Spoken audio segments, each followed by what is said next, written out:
Well, finally the big day has arrived here in Oman. We are coming live from Muscat, Oman Cricket Academy.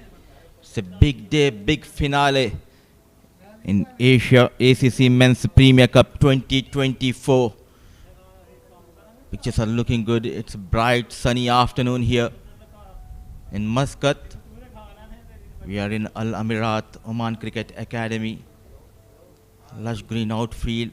The weather has been kind.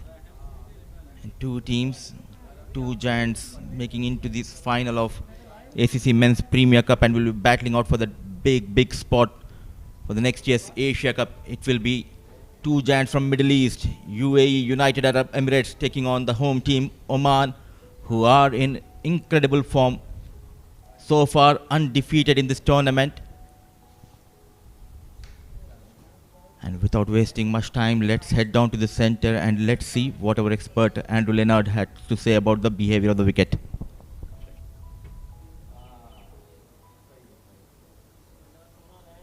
Before we do, this man and his team, one of the absolute unsung heroes of the week. We've got every single game in. Anoop Sakande, the head groundsman, thank you so much for all your work. Okay, let's get a look at what he's prepared for this final match. It's the first use of this wicket. It's got a little bit of a different sheen to it. Before we get in close and have a look, listen to these numbers. We've had over 6,500 runs in the 23 games in the tournament. Across on Oval 2, the run rate was 9.32. Here at the main Oval, a little less, 8.32. And then that's dropped off in the knockouts to about 6.5. I think the wicket's starting to get a little tired, but Anoop and his team, they've saved this one for the big final. It's got a different look and a different feel to it, a really good gloss and a sheen on it. Yes, there's still a few cracks, but they got a healthy water into it last night. I don't think 6.5 and over 130 is going to be enough. I think you need a lot more than that in this finale if you bat first. 160, 170, and then the scoreboard pressure will come into play. I'm not sure what they're going to do if they bat first. Will it be bat or bowl? Maybe personal preference. All to play for here on finals day.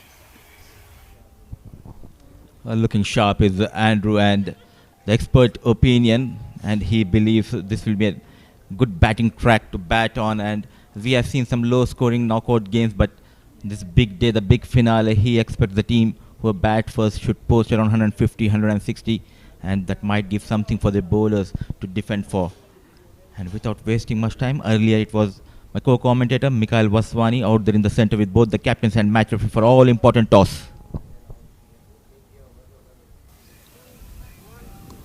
We've seen 9 days of cricket, as many as 23 matches. It all boils down to the big final, the mega final. And by the end of the day, one team will also book their spot in the Asia Cup 2025. So much to play for. Their moment of truth, Judgment Day. Toss time here at the Oman Cricket Academy. I have the captains of both the side. Home side Oman, Captain Zishan Maqsood, Mohammad Wasim for UAE. And to adjudicate the flip of the coin for the one last time in the ACC Men's T20 Premier Cup is match referee Prakash Bhatt. Zishan, you'll be flipping the coin. Wasim, you'll be calling. Right, Zishan, you won a toss in the final. What have you decided and why? I think we want to bowl first because a bit of seam and because of wind also there. So that we want to use this fresh track and do a good bowling and restrict them low total. You've had a very good tournament so far, haven't dropped a game. You feel the conditions in the last 2-3 matches have seen early wickets, that's prompted your decision here? Yeah, definitely, because the wicket is playing like little of slow side. So right now, so that's why we just want to play a long game. So that's why we chose the bowl first. And what have you decided in terms of the total you want to restrict UAE to? I think 140, 150, that will be chaseable here. And what about your playing 11? Yeah, one change. Limula is not playing. Shakil is playing today. Right, good luck. All the very best for this big final. Thank you very much. Wasim, happy to bat first, or you were also looking to bowl? To be honest, pitch is looking very good, so we were ready for the both. I told to my boys because it's afternoon game, so no worry about the toss. Right, just one minor blip you had in the league stages to Oman. Does that play on your mind? Because your comeback after that has been phenomenal. No, that was a part of game. They played very well, and we took some positive point from that game, and inshallah we will play good cricket today. Right, what about your playing 11? No, we are going with the same team. And what's the kind of score you're looking at in the big final? Yeah, it's a big game, so we are looking for 170, 180. Right, good luck, all the very best. Thank you so much. Right, so the news from the center is that in this big final, Oman have won the toss and they have decided to bowl first. So the big news coming from the center is that Zishan Maqsood, the captain of Oman, winning the toss and straight away without any other thoughts opting to bowl first. Some dignitaries coming in, wishing both the teams. This is Oman, the team in form, have that upper hand, that advantage going into that final. And without wasting much time, let me introduce the man is back in the com box. Welcome, Andrew. A very good afternoon. Things are looking good for this big finale. Yeah, lovely to see the camaraderie. In fact, you won't believe this, maybe if you're not close to the associate game. These two teams shared dinner last night. That's how close they are. Akib Ilyas posted a lovely photo and a video of them all together onto his social feeds. I just think that speaks volumes, doesn't it? Yes, come crossing the rope, come into the game, there is going to be absolutely no quarter given. They will be playing out ferociously against each other, but nobody like the associate cricketers understand the sacrifices, the men and the women that they make to chase their dreams, and they're chasing their dreams today of an Asia Cup spot. It's a huge prize. UAE have been there before, but for Oman, it's never happened, and it shows their ascent up the ranking, shows their rise, that not just are they here playing out for that Asia Cup spot, they're unbeaten in doing so. They'll think they're favourites in their home conditions, but I think the UAE are a formidable side. Look at the run scorers they have. Sharafu, Asif Khan, Mohammad Wasim. They've had brilliant tournaments. It might be a battle of those three big hitters against the all-round skills from Oman. Oh, absolutely.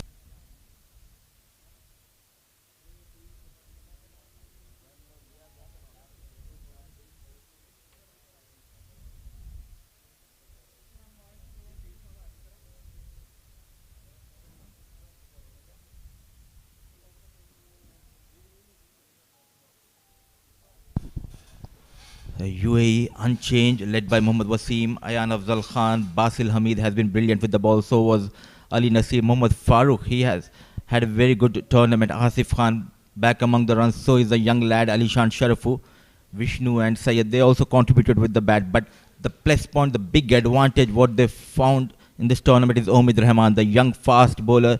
He was lethal with the new ball with his experienced partner Junaid Siddiqui. Yeah, and certainly you look at the power pack batting lineup. Most sixes in the tournament, Asif Khan. Most 50s in the tournament, Alishan Sharafu and Asif Khan. Most fours, Alishan Sharafu. First in most runs, second in most runs, Sharafu and Khan. So that just gives you an idea. But it's the strike rates, the potential strike rates of some of those Omani batters. Naseem Kushi at the top, 240. Rafiullah at 229, second and third in the competition. And then the bowling lineups, two formidable sides. Akib Ilyas, he's only played 4 of the 5 games. He's still the leading wicket taker with 12 wickets. But Ayan Afzal Khan's had another wonderful tournament. Not just the 8 wickets to his name, but if you take it 11 overs or more, he's got the best economy rate of them all. So here come the two openers, Sharafu and Mohammad Wasim. I think we're in for an absolute cracker. Sometimes finals don't live up to the hype. I think this one will. They know their strength and weaknesses quite well. All eyes will be on this man, Mohammad Wasim, the captain of UAE, one of the top run getters in this tournament. Alongside him is the young, talented, upcoming batter, Alishan Sharafu. He has been in devastating form, always provided that much needed impetus at top of the order with the bat.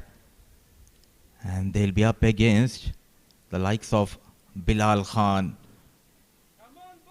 What a loyal servant he has been for this nation, Oman. And this tournament, he went past that 100 mark. First Oman bowler to go past that 100 wickets mark. And Alishan Sharafu for 5 matches, 243 runs, 350s to his name. And look at that average of 121 and a strike rate of 171. It clearly shows the oodles of talent this boy possesses in him.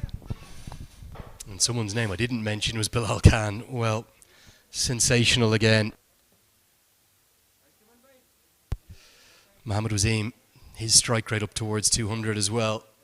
I think for me, this is maybe over an extended period in T20I cricket, the best fast bowler in the associate game versus the best batter in the associate game in the form of Mohammad Wasim. That's how good this matchup is. due respect to the likes of Gerard Erasmus, Richie Berrington, to Ali Khan of America, over an extended period, consistently, these have been the two best. They're clutch players. They do it again and again and again. Here's our two umpires. S. Ravi, all of his experience from India. He'll stand at the pavilion end, and Tariq Rashid will be with him at the media centre. And we're all set for the grand final. Here we go. Just a hint of shape, no sharp movement. Your thoughts on the decision at the toss? Kind of felt like you could have done either. Quite interestingly, big games and the captains always opt to bat first. They don't want to take the pressure, but being in home side, he knows exactly how the behavior of the wicket will be. And you were there out during that assessment of the wicket. What do you suggest? What is the good total to post on this track? Well, we've had really low scores, haven't we, the last 2 days? Movement in. Wasim wants the single. Sharafu doesn't know where the ball is, but he will get home. Good call from the skipper, but only just. They'll scamper through for a leg by. I can't see 140 being enough like it nearly was yesterday for Nepal in that third place playoff. You've got to get 160, 170. If you do get that, runs on the board in a final, scoreboard pressure comes in.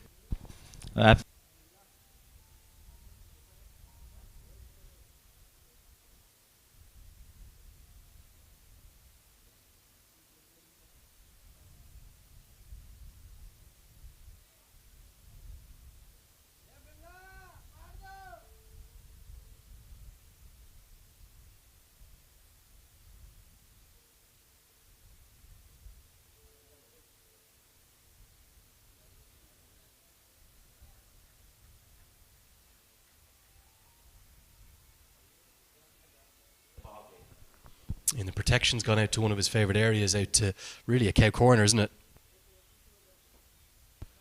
Instead, he's happy to check it down for the moment, but Aqib Ilyas is in the game. AK-47. What a tournament he has had. Been really blown away by how well he's bowled. We all know about his batting, but in the last 24 months, his bowling, you could almost make an argument, has become his more primary suit. He's going at less than a run a ball. He can't stop taking wickets. He lands his leg breaks and his googlies with immaculate accuracy. Big hack across the line, swing and a miss, and then he lands his off breaks perfectly too. We're seeing two of the very best here, and the ball in the last delivery was fielded by one of the very best. This is associate cricket, but these guys, they're world-class players. That's how good they are. And that is the reason he was one of the leading batters in the T20 international cricket. Mohammad Wasim always make sure to get those runs, perform well, the bigger platform. But this is completely different game. The intensity level and the magnitude of this game is very high. That'll get Mohammad Wasim off the mark. You sense the 4 overs of Bilal Khan, 2 at the top, 2 at the bottom. It's almost always that way. 1 and 3, 18 and 20 he tends to bowl. And then the 4 overs of Ilyas are critical. Ilyas hasn't been hit for a boundary in his last 2 games. That's how good he's been.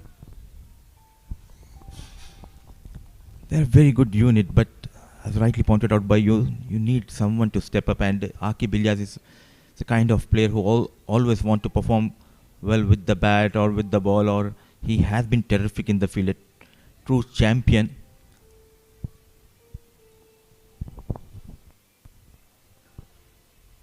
Oh, good stop. Straight to him, but he's done well. It's Ayan Khan at backward point. End of the first over, just 2 runs from it. A cautious start for the UAE. 2 for none.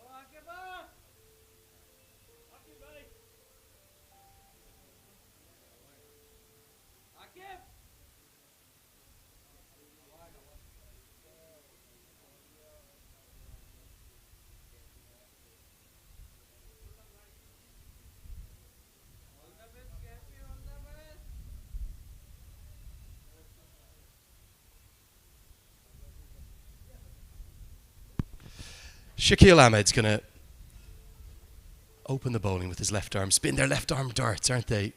Doesn't really get it up into the air, but he's the change. We were surprised he was left out for the semi-final. His absence was keenly felt. And that's why the Oman think tank has gone back to the left arm spinner. How important is the power play? Always key in a T20I, but particularly a final. It all depends on these next 5 overs, and a good move, I believe, from the management of Oman to get Shakil Ahmed back in the side, who can bowl in the power play as well as in the death overs. The little dynamite, number 50 up against Mohammad Wasim. A bit wayward onto the pads. Ball racing towards that fine leg region, chased by Fayaz. Couple of runs on offer. The question is here, how long before Mohammad Wasim has a dip? He already had a dip in the first over against Bilal Khan, didn't get anything on it. But I think it's really, you can almost count the balls. If you go dot, I know that's 2 leg buys to the total, you can almost predict there's a big shot coming. Where he'll look to hit, I suspect, will be over mid-on, who's in the circle.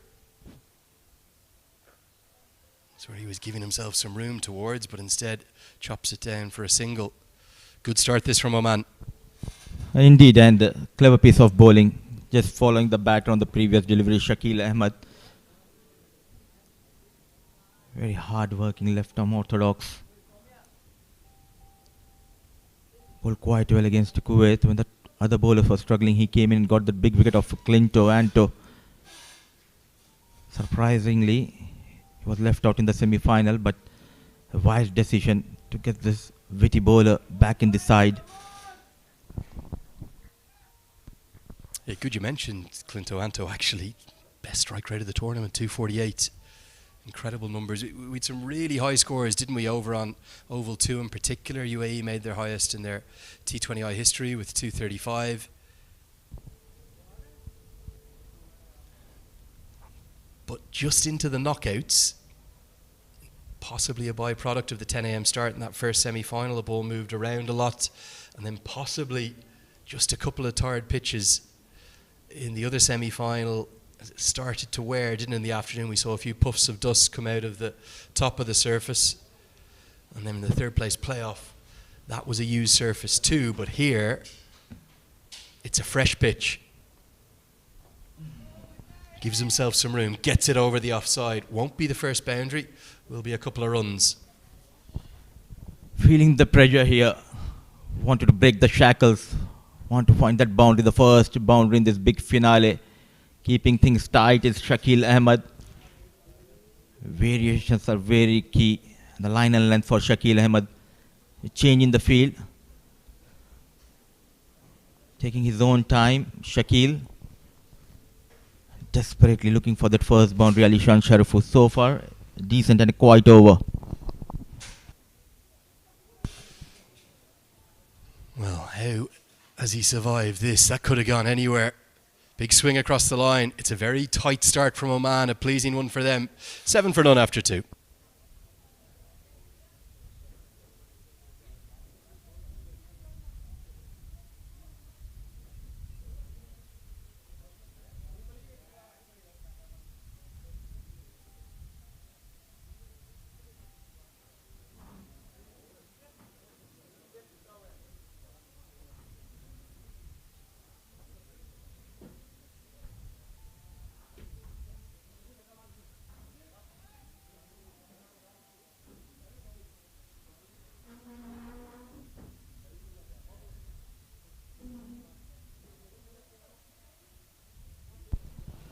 So Bilal Khan will continue. Connects and goes over the mid-on fielder. The first maximum in command, in control. The captain of UAE, Mohammad Wasim. It's a chip shot, isn't it? It's no more than that. That's how powerful Mohammad Wasim is. You'd call this in golf a check drive. Just really punches it down the ground, but he's got so much power. He gets 6 really from the moment it left the bat. It's his favourite area. Long on, doesn't mind long off too, but long on in cow corner where they do have protection, that's where he loves. Now repeats the dose. I told you he liked long off as well. Look at the power. Awesome. Back-to-back sixes. Bang, bang from big Mohammad Wasim. One towards that long on, the second one towards the long off. Looking dangerous, a bit fuller. Not afraid to take on Bilal Khan. Back-to-back maximums. I wonder, is it a little bit of nerves? Bilal Khan's velocity, his speed through the air, it looks a little down to me today. Usually when he's at his best, it's rapid out of the hand and it swings late back in to the right-hander. Now the short ball. Oh, this is quite simply spectacular. Make that 3 on the bounce. We've already had 6 on the bounce in this tournament. Don't rule it out happening again. Mohammad Wasim with 3 of the best. Trying to test Mohammad Wasim with that bumper, but he was looking for that bumper from Bilal. In good position, rolling those wrists and goes beyond the reach of deep square, like back-to-back maximums.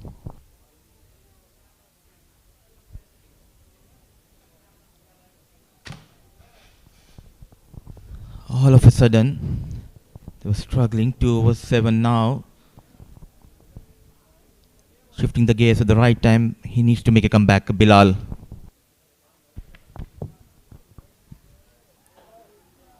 Oh, this could be gone. Zishan Maqsood thinks it's gone. It's the skipper. Mohammad Wasim right now is not moving. Has he just gone 6-6-6 and out? Maqsood thinks so. Mohammad Wasim is not convinced that it's carried. The change of angle round the wicket. Has that worked the oracle? After hitting those 3 maximums, a bit fuller. An excellent effort from Zishan Maqsood, and we are going upstairs for the first time in this game. Wanted to just make sure it has been taken cleanly. The big man putting that big effort. And what an effort, Andrew. I think it's clean from this angle. It really looks like he's got his hands underneath the ball there. Wasim, I'm not sure whether he would have had full vision of it. Wasim wasn't convinced that it carried to him. I think Maqsood has done exceptionally well here. What a dramatic start we've had. 2 overs, nothing happened. Into the third. It's been bang, bang, bang from Wasim, but I think Bilal Khan has struck back. This is why they're 2 of the very best in the associate game. Sensational stuff. Power from Wasim, but a little bit of clever thinking from Bilal Khan. Changed the angle. Closed off those levers that Wasim can use. And we're just going to check the front foot. Look at Wasim. He's indicating he thinks that it's come up into the hand. Front foot check. Looks fine. There's nothing wrong with that. Might need a reverse angle too. Dramatic start, isn't it? He wants another angle. The man in the hot seat right now, we've got our third umpire in there. It's the Sri Lankan, Rambukwela. Well, that looks clean to me.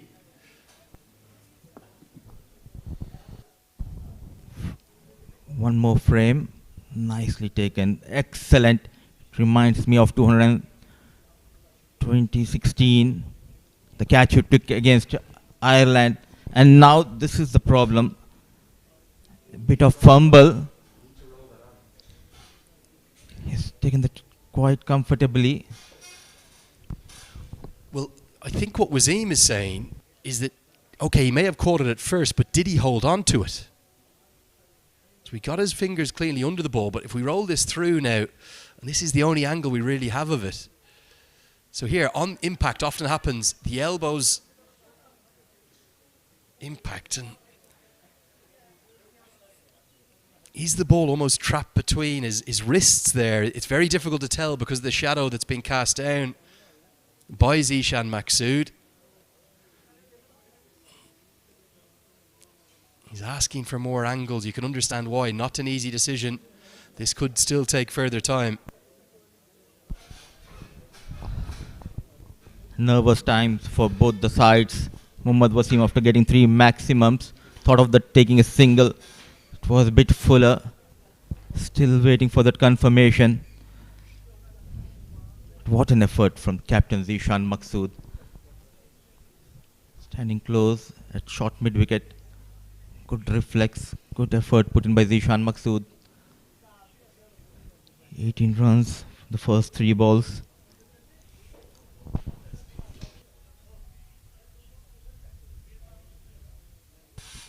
Well, what are the odds? Even there, Alassane Sharaf, who's in probably the worst possible place he could be.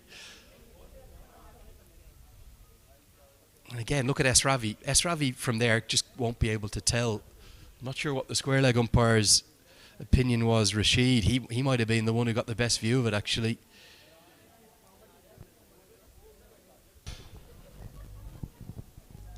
Standing very close to Zishan Maqsood, Tariq Rashid. Wise decision to take the help of the TV umpire. Up to now, everything is fine. Now, the ball just popping out of his hands. This is what he wants to take a look at. What's your suggestion on this, Andrew? What's your opinion? For me, it's 50-50. It all depends on the decision of TV umpire. But what an effort. Full marks should be given to Zishan Maqsood.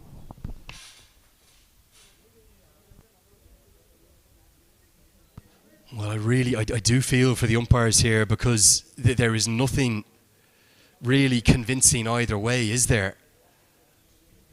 You could see this go either way. And it's such a big wicket too. It's Mohammad Wasim.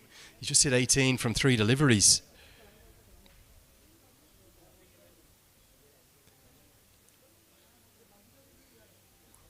Inconclusive.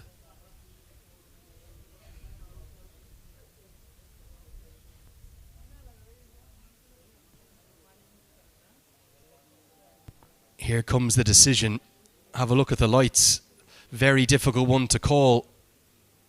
It's going to be not out, because I believe of a lack of evidence to rule it as out. And I can completely empathise with umpire Ram Buckwella's decisions. Zishan Maqsood.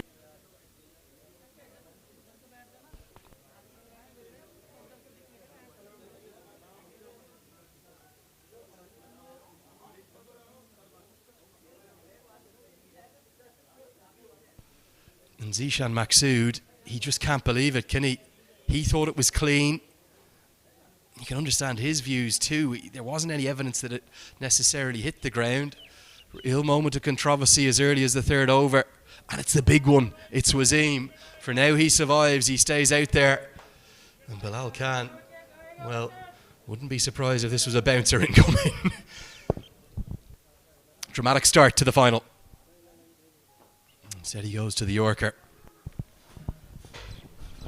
Everything is happening in this big finale, especially in this over, going for those 3 maxims. Then took ample of time. At last the confirmation coming in. Mohammad Wasim, his stay out there in the middle will continue. Big sigh of relief for UAE dugout. After a sedate start, 2 tight overs. Wasim taking on Bilal Khan. A positive approach. Can he get better of Mohammad Wasim on the final delivery of this over? Played with soft hands, very watchful. Started the over with 3 back-to-back-to-back maxims, then 3 back-to-back-to-back dot deliveries. 3 overs done, 25 for no loss.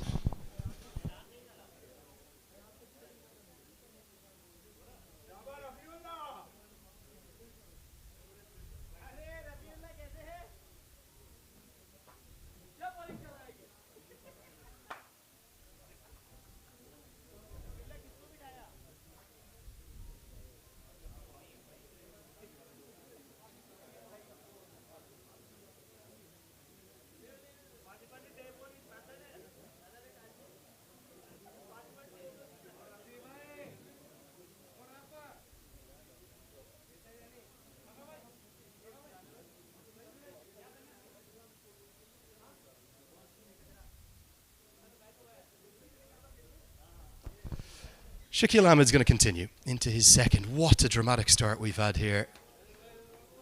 Really quite incredible. You can really empathise though with the umpire. I don't think he could do anything else, could he? He didn't have conclusive evidence it was out. He didn't have conclusive evidence that it wasn't out.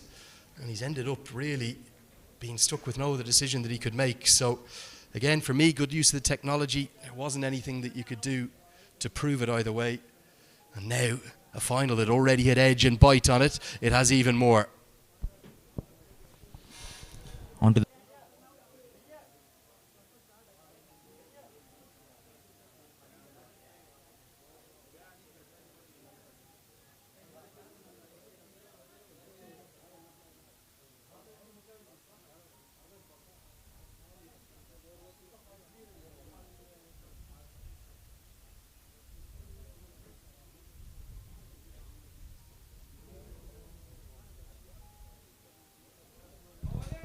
He doesn't look to have an answer right now, Sharafu, does he?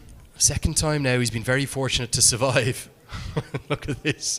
Shaquille Ahmed now says, well, can I run him out? Was the ball dead? Bit of edge out there. This is the last thing we expect. We have seen the likes of Haider Vasisha not going for the run out against Nepal. Keeping things tight. He has been in brilliant form with the ball. Shakil Ahmed, that too in the power play.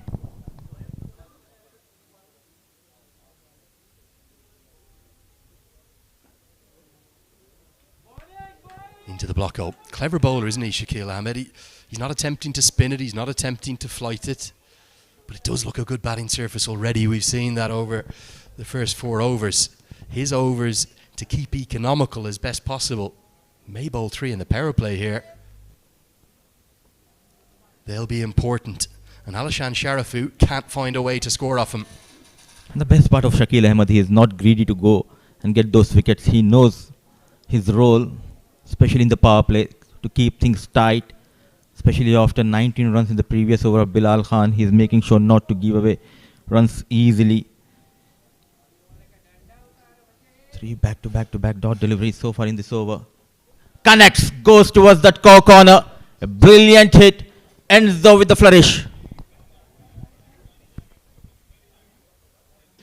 Look at Wasim, he's almost guiding his young opening partner through how to approach him. He's saying, play him like a seam bowler.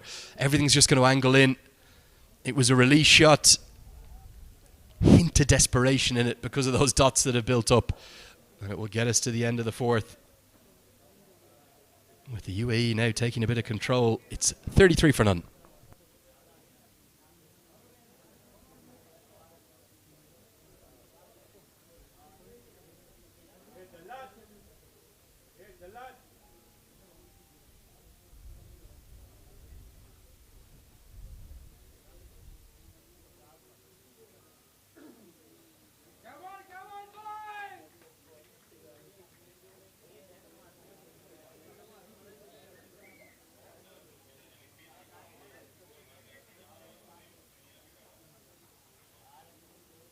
Fires Butt.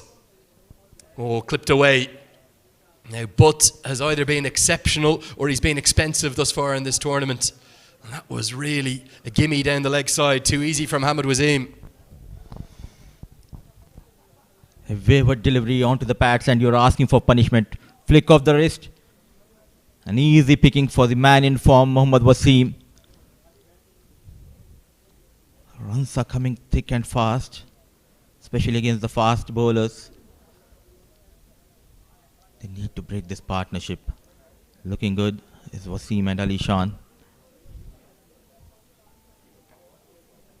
Smart, clever, sensible piece of batting. Got that boundary, now it's time to rotate the strike.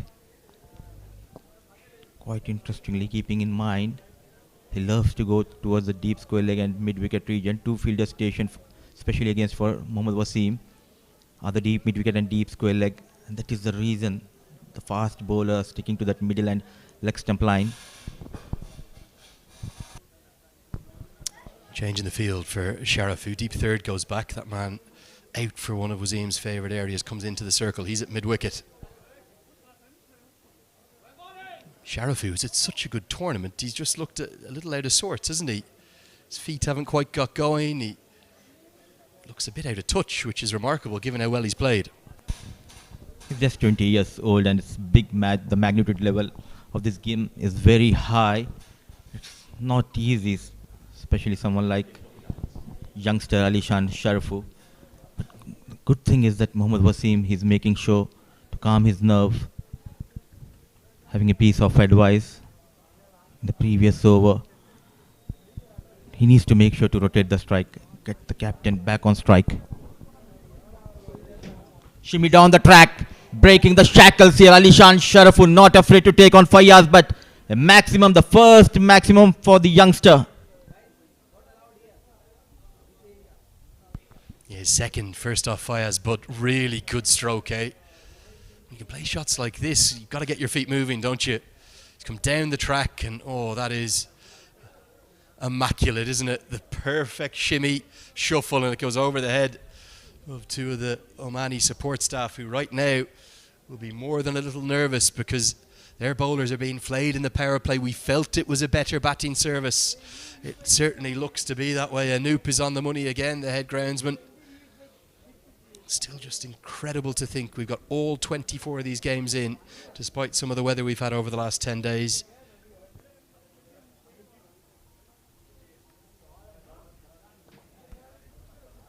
Let's get a closer look at this surface. I was out there in the middle earlier, Mudassir. It definitely looks like probably the best pitch of the knockouts.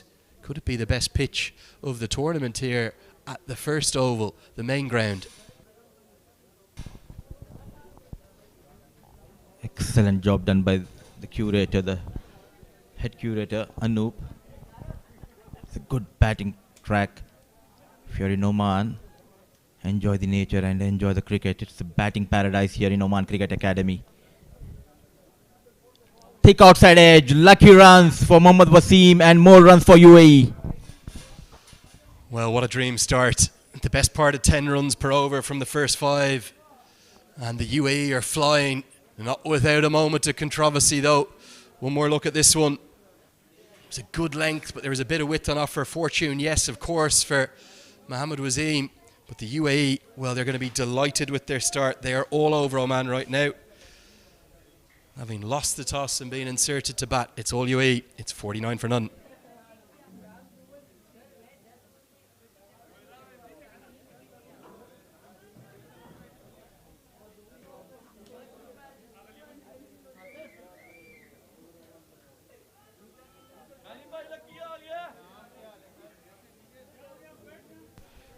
Here's your chance to unlock some cricket. All you need to do is download the ACC app right away. What a first 5 overs it's been for UAE. Some dramatic moments as well, but everything going UAE way. Just the right time to introduce my co-commentator Pranav Mehta. Pranav, very good morning. Rather good afternoon. Very good afternoon, Mikael.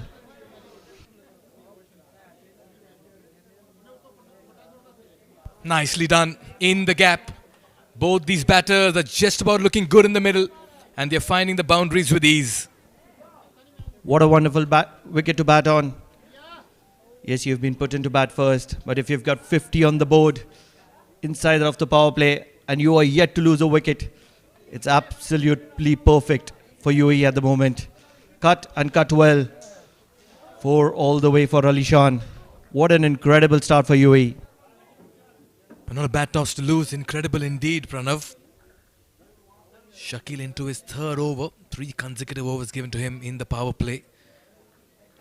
Pressure on the home side. Winning the toss, deciding to bowl first. UAE bringing up their 50 in the power play as well. Moved to 53 with that boundary. Shot and wide again. That stop nicely fielded. Certainly saved a couple of runs there.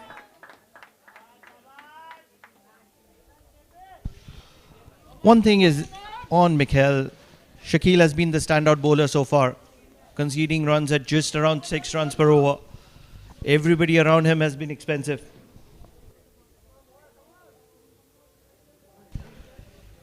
They need a wicket here, Oman. They need a wicket and they need it as of yesterday.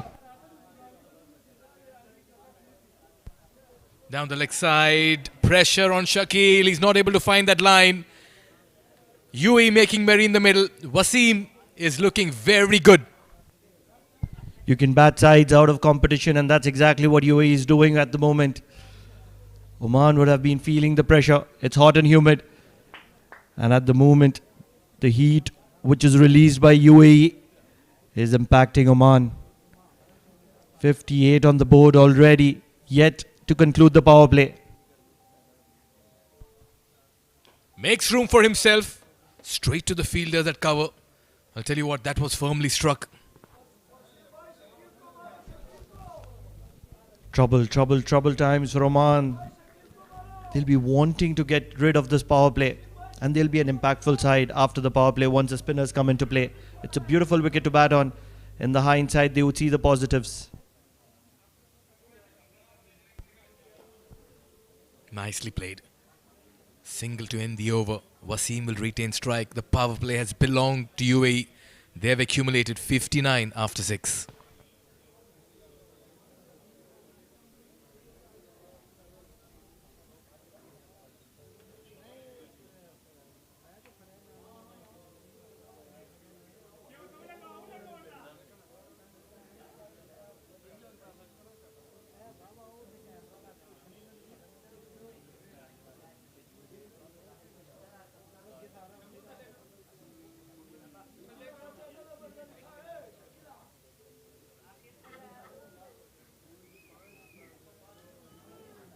What a start here for UAE. Put into bat, Mohammad Wasim was happy to accept the offer. He did survive a very, very close call, the benefit of doubt going his way. Since then, he's looked dangerous. In fact, right from the start, hit 3 consecutive sixes of Bilal Khan. Fayaz Butt, not had the best of tournaments, captain showing faith in him. Oman needs a wicket here. A wicket or two rather, Pranav. Who can it be? Fayaz Butt brought into the attack. It's that side that they want to protect with the pace bowling on. That's edged. The bowler goes celebrating. No, says the umpire. The Oman fielders are just not happy with that. A little bit of an animated Fayaz Butt over there. Reckon what happened. Zishan Maqsood too. Just about going to his bowler and saying move on with the game. S. Ravi it is, says go back to your spots and let's get going. It was dug in short. And it was Mohammad Wasim who threw the kitchen sink at it. He was looking to take it all the way. And a celebration appeal from Ahmed Fayaz Butt. He feels undone at the moment. But what matters is, at the moment, S. Ravi is having a word. And he's having a word with Zishan Maqsood, the captain of Oman.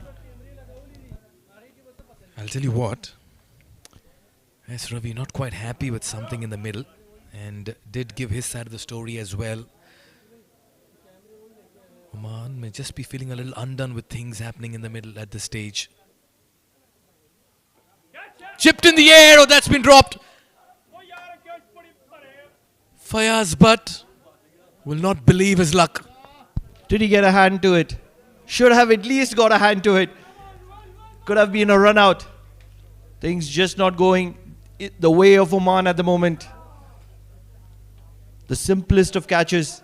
You can't get something easier than this. From the top part of the bat of Wasim. And he had all the time in the world. Probably way too much time for his likings. And impacting the stumps at the non-strikers. And Ali Shan was way out of his ground. Everything working for UAE at the moment.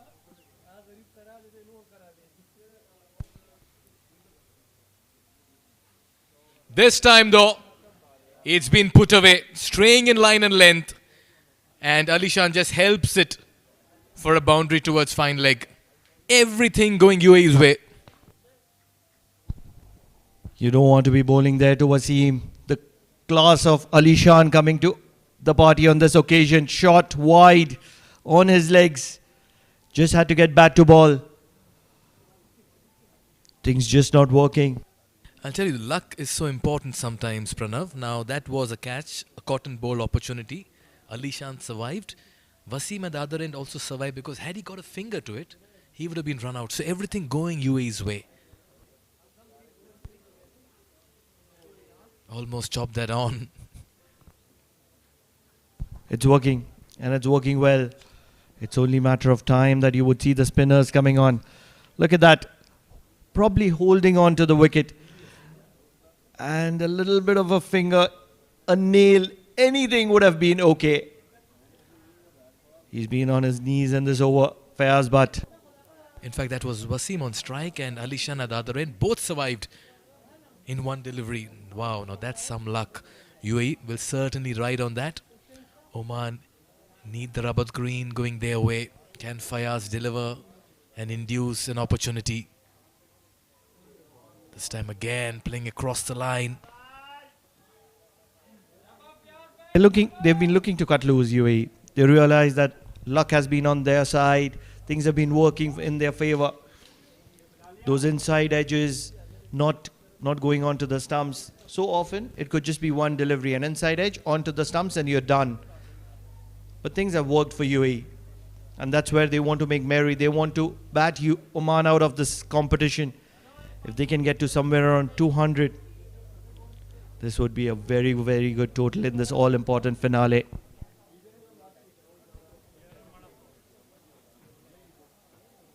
Nicely played. Wasim will retain strike for the next over. This has gone UAE way so far. 7 gone, 66 for no loss.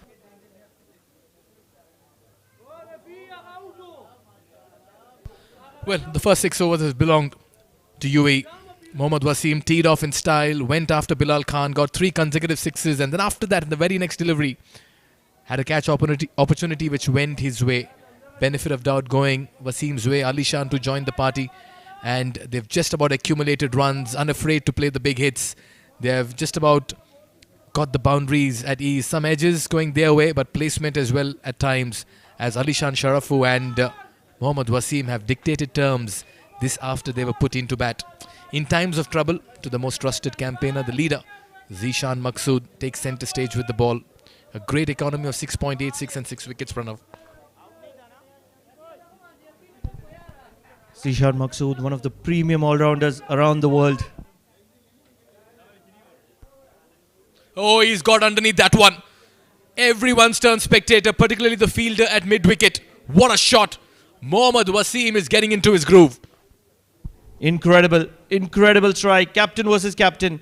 And it is that captain of UAE that has dispatched Zishan Maqsood's incoming delivery all across the boundary. What an incredible strike. And what a way to greet his counterpart. Pressure on Maqsood. Edged. Work to do for the fielder. At short third, Bilal Khan will have to give up that chase. A 6 followed by a 4. 10 in 2. Mohammad Wasim is dictating terms in the middle. Incredible. Incredible for UAE at the moment. Things just working in their favor. Anything from the middle of the bat, going out. Anything off the edge, still working in their favor. Runs continue to flow. And these are worrying signs for Oman. Worrying indeed, Pranav. Nothing going their way at this stage, but UAE got to give credit to them. They have been brilliant. This time down the leg side, swept away. What a start here. The only way Oman is going to be coming back into this equation is only picking up wickets. They need 2, maybe 3 quick wickets. And for that, they need to slow the pace of the game down.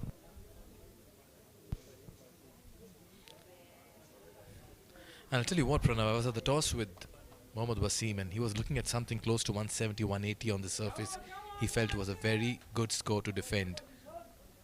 For that matter, Maqsood at the toss stated that something close to 140, 150 is what is chaseable in the second innings. Your thoughts? 140, 150? 140, 150, yes. That's the kind of side Oman is. They have a solid bowling attack. Probably one of the better bowling attacks in this tournament.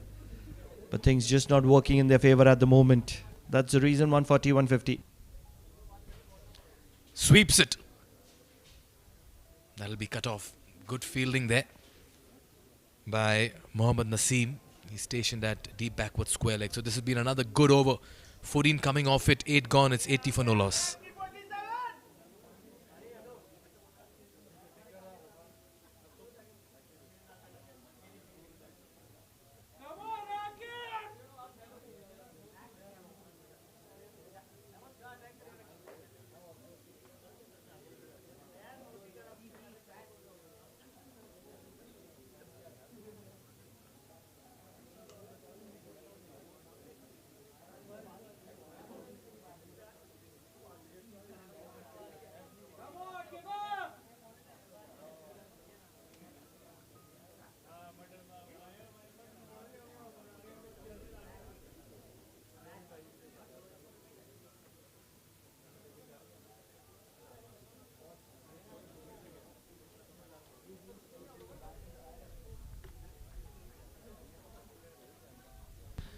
All right, time to turn to Akib Ilyas. Time and again, he's proved to be the partnership breaker.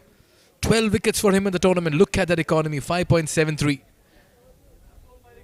He's been a superstar. Clearly the most valuable player. Can he get the much needed breakthrough?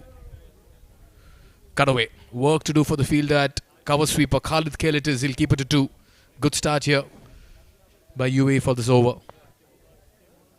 Let's not forget, this is exactly what Oman did to UAE few days ago in the league stage. And at the moment, UAE is giving the same medicine back to Oman. Firmly struck through extra cover. Good shot. That brings Wasim on strike. He's on 49. Where is he going? It's next delivery. They wouldn't mind Oman. They do realize that they have the firepower to get any score that UAE puts up. And they have had a great outing against UAE.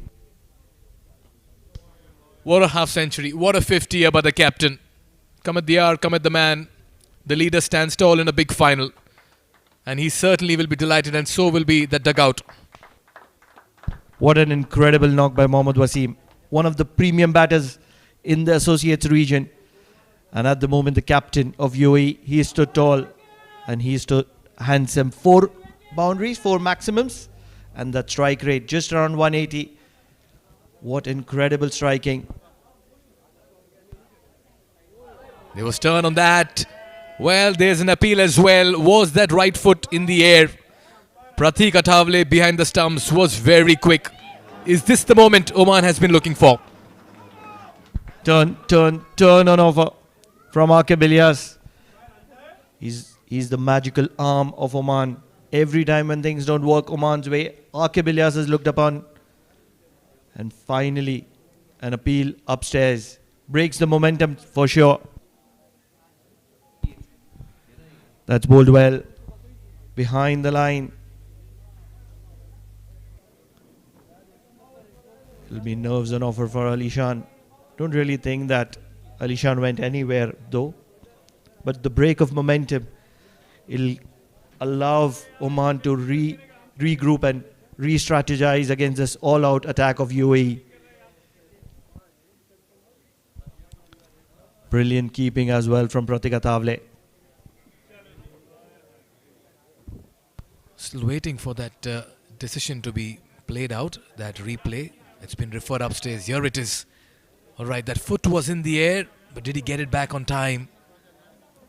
Looks like he may have just got it in time. Great glove work. Great piece of wicket keeping. And at the same time, good work by the batter as well. Pranav, what do you reckon? Holding on Ali Shan. He's a young lad. These are one of those deliveries where you can just lose your balance and just go out. But to hold on after losing your balance, incredible stuff from Ali Shan. Just held on at the final moment when it mattered. Was in the air for a while, but did get his leg down in time.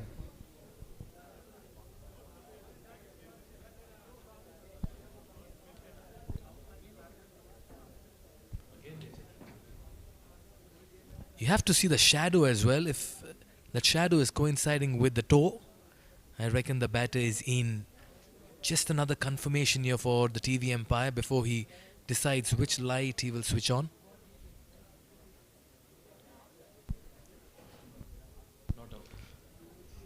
Not out will be the call. Ali Shan will stay. He's got 31 on the board already. Will be looking for another 50, the young lad. This one goes through and misses the leg stump by a whisker. And I'll tell you what, it sums up the first half so far for Oman. They've just missed out on those big opportunities. If it was Ali Shan not reading the googly, it was Pratik Athavale not reading the googly as well. Both getting late. And in the process, 4 runs in terms of buys. Adding to the account of UAE. Just a day that Oman would want to forget.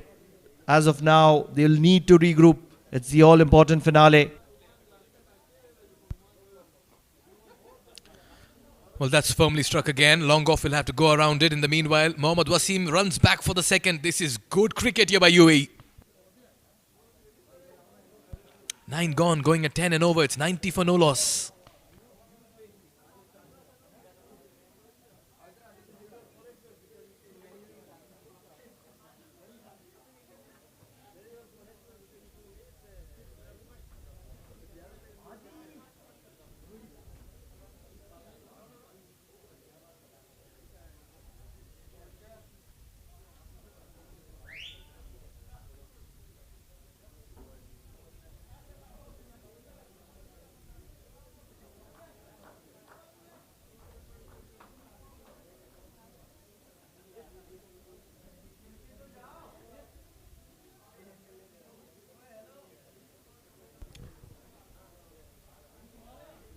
Smart cricket here. The foundation has been laid, Pranav. So much relies on Zishan Maqsood and Aqib Ilyas. The partners, spinners, they'll have to slow the pace down of UAE and in the process get wickets as well. Where does a wicket come from, Pranav? That's the big question. It's a brilliant wicket to bat on. There has to be pressure of runs. They've got 9 overs 90, but if they can slow the runs down, maybe 2 overs, 3 overs, pressure will build on. UAE has 10 wickets. They have the license to go big. This could be close, but another very fast single. Soft hands. Tip and run. License to go big, yes, but every time you're going big, you're taking that extra amount of risk. And that's where the bowling side will come into play, have that opportunity. And if Oman can hold on to their chances, yes, 9 overs 90, but things can quickly turn around as well. Oh, that's taken finally. Zishan Maqsood gets Alishan. Oman have a reason to cheer and celebrate. So does the dugout. UAE lose their first, but this has been a fine partnership between Alishan and Wasim. If it was the magical arm of Aqib Ilyas in the previous over, which created doubts, it is the golden arm of Zishan Maqsood on this occasion, getting that leading edge of Alishan. And what an incredible catch, using his height to his advantage. And what an optimum time to get a wicket here as Oman and UAE go into drinks.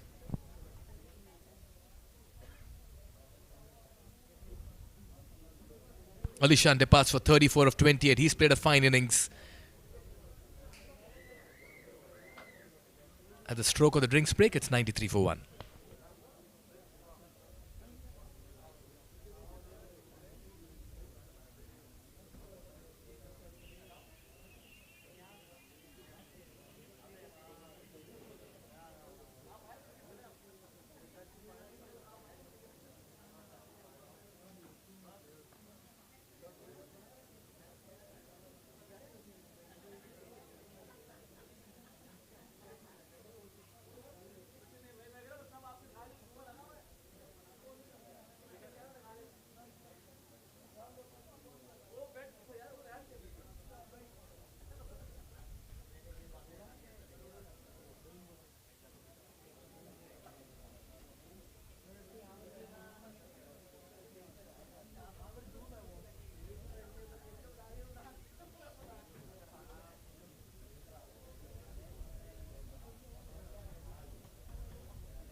Much needed break here for Oman. Zishan Maqsood getting that wicket of Alishan Sharafu. Vishnu Sukumaran comes in at number 3 at a time when UAE are in the driver's seat, calling the shots. Everything going their way, Pranav. He's not been one of those batters who's been in the mix of runs for UAE. And that's where he would want to capitalize the big stage, the finale. The ticket is the prize, and that ticket will add a lot of pressure. Big ticket, big prize. Off the mark with a single. But I've liked the way UAE have batted. Caution with aggression. Both the batters, left and right, have complemented each other here. And in fact, Alishan and Wasim have really dominated and played sensible cricket in the middle.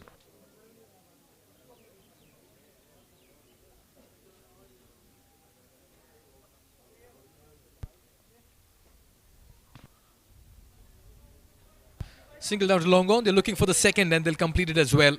Very good running, putting the pressure on the fielder. A successful one for Oman. 10 gone. 96 for 1.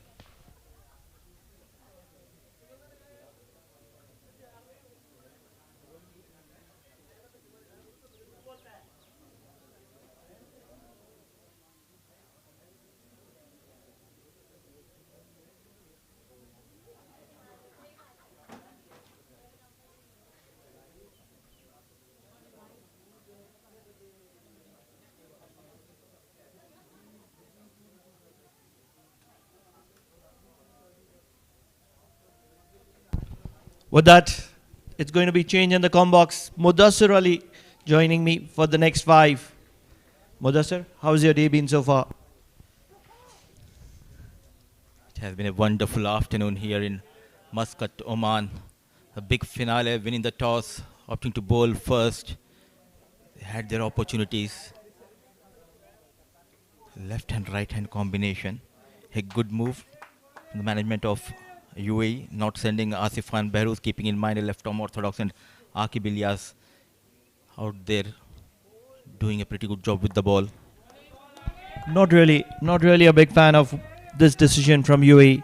Would have wanted Asif Khan, the man in form, in this all-important finale. Yes and no. Excellent effort.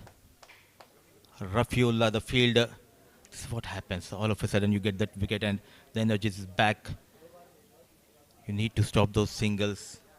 But the big man, the big news, he's batting on 54. Mohammad Wasim, one of the best bowlers of this tournament, is Aqib Ilyas. Ball just stopping and coming onto the blades. Some positive news for the bowlers.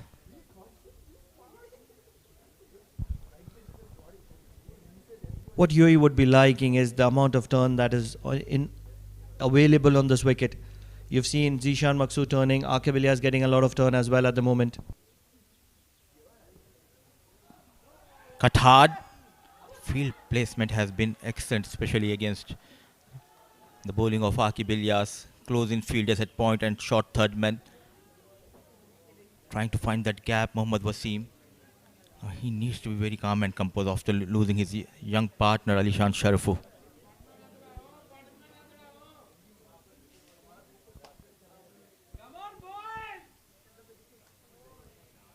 Easy picking on the back foot. What an over. Just 3 runs, keeping things tight. Wicketless so far. Going for 9 runs in his 2 overs. Aqib Ilyas, 11 overs done. UAE inching closer to 199 for the loss of 1.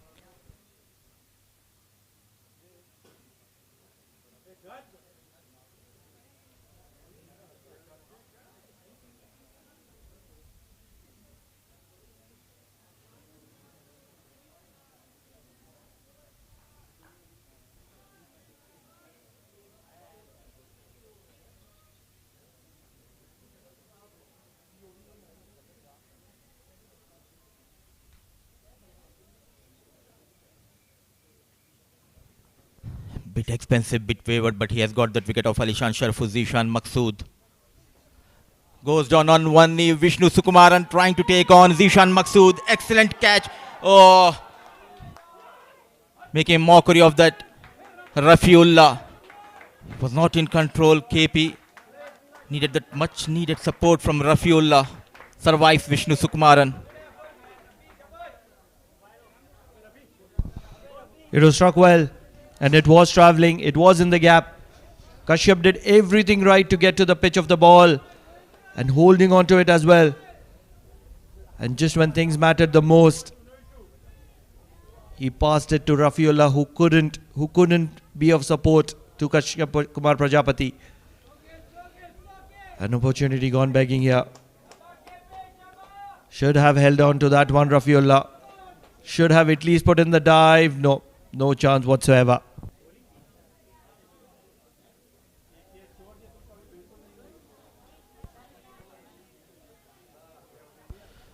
So 100 comes up with those couple of runs, and it's time for the sideline interview. It's Andrew Leonard out there with the head coach of UAE.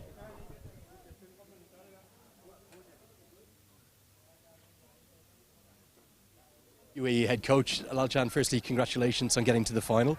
How much of you and your boys enjoyed the path here and a great start here? Yeah, I think it's a good thing because we had not been in the final for a long time. It was a good thing that we came into the final. It's just one step away. I think it will be a cracker of a game today.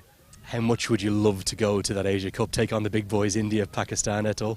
I have been telling them in the team meetings because this is the best opportunity for you to play against India, Pakistan, Sri Lanka, all the best teams. So it's a good thing for them as well. And I'm sure, I think today, they will try and fight it out till the last. I know you have all that coaching experience down in Zimbabwe, so you're no alien to associate cricket, even though they're a test nation. You'll have played against plenty of associates there. But has the standard impressed you here in Oman? Yeah, I think there are some cracking teams. If you look at Bahrain, Kuwait and all those things, first I thought they're associate countries, but I think most of the countries are now well up to that standard. And I'm sure, I think the way the ICC is promoting these guys and the ACC, I think it is promoting a lot of other countries as well. What about the depth and the quality of your squad? You seem to keep unearthing incredible young talent. I think I always feel that there has to be a balance between the seniors and the youth, and I always balance that. There are a lot of youths coming in. Ali Shan has been shown a lot of promise. You know that Wasim has been doing very well. Asif Lala, the senior guy. I always feel that the senior guys has to take the responsibility along with the juniors, make sure that they try and win the game for us. Well, good news, one more boundary just over your shoulder. Final question for you. How pleased are you with the start and what would you like from here? Wasim still there? You could be thinking of 200 plus, are you? Yeah, I think we got to start what we needed and we just lost one wicket, but I think the way we have been batting, and it's a good batting wicket, we are looking at 190 plus. Really appreciate you chatting to us. Best of luck in this final. Thank you very much. Okay, guys, back up to you.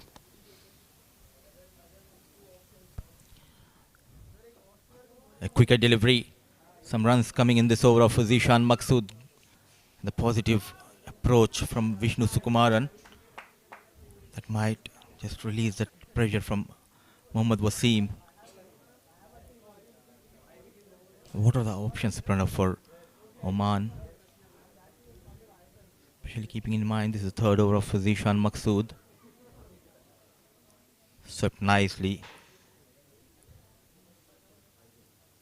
So 12 runs from this over of Zishan Maqsood. In command, in control is UAE. Nelson on board at the end of over number 11. In fact, 12 overs gone.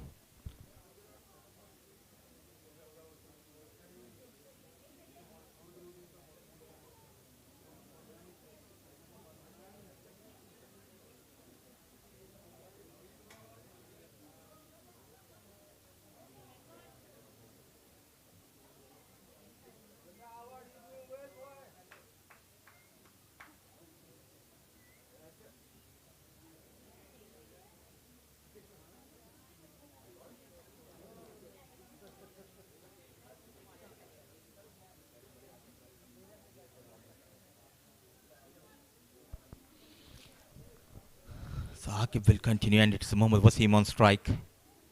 Wavered and rightly punished by Mohammad Wasim. Now feeling the pressure is Akib Ilyas, desperately looking for that wicket, bit wavered and rightly punished. 4 runs. Missing his line on this occasion, and you can't be missing the line when you are against up the class of Mohammad Wasim. The incredible strike of Mohammad Wasim. He's going to make those Very good deliveries look ordinary. This was an ordinary delivery. Had to be dispatched. Goes down on one knee and this time towards the deep square leg. One bounce, 4 runs, back-to-back boundaries. He's in a hurry. Mohammad Wasim is in a big hurry. And most importantly, he's going after the prime of Aqib Ilyas, one of the top wicket takers in this tournament. And he's removing him out of the equation. Quick single, sensible. The story remains the same throughout this innings. We have seen he knows the importance of his stay out there in the middle, got those back-to-back boundaries. And now it's time to rotate the strike.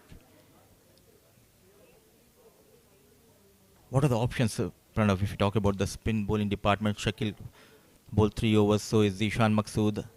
Aqib Ilyas bowling his 3rd over. They need someone who can come in and break this partnership, especially if they can get this wicket of Mohammad Wasim.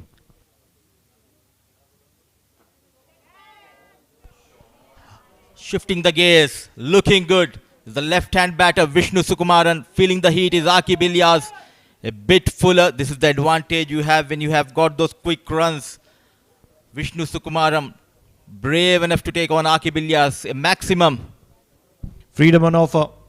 And he's executing it with aggression here. Vishnu Sukumaran. What an incredible strike. Striking it through the line on a wicket that is turning. Runs are coming thick and fast. 16 runs so far in this over. They have got 12 in the previous over of Zishan Maqsood. Cruising quite well. That's Madhubhai Jasrani, ex-manager of Oman national cricket team. He has been one of the premium contributors.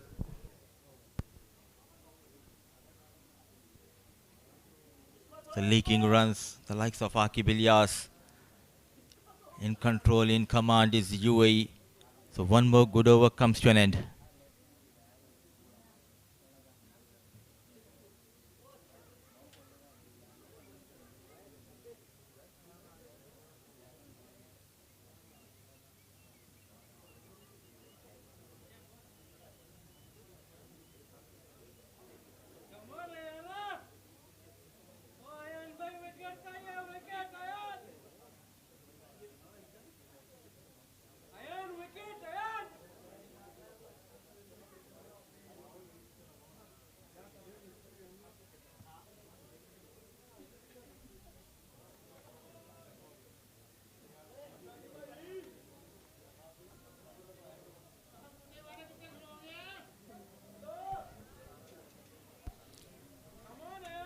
First time, it will be Ayan Khan who will be bowling to Mohammad Wasim in this game.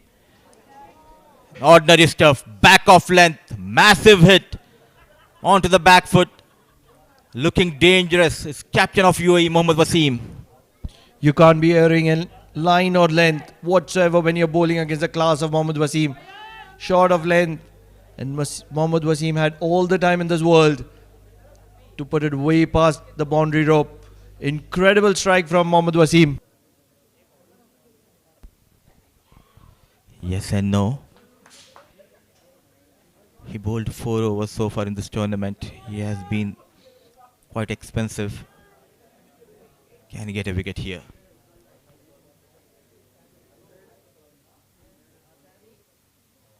Making room.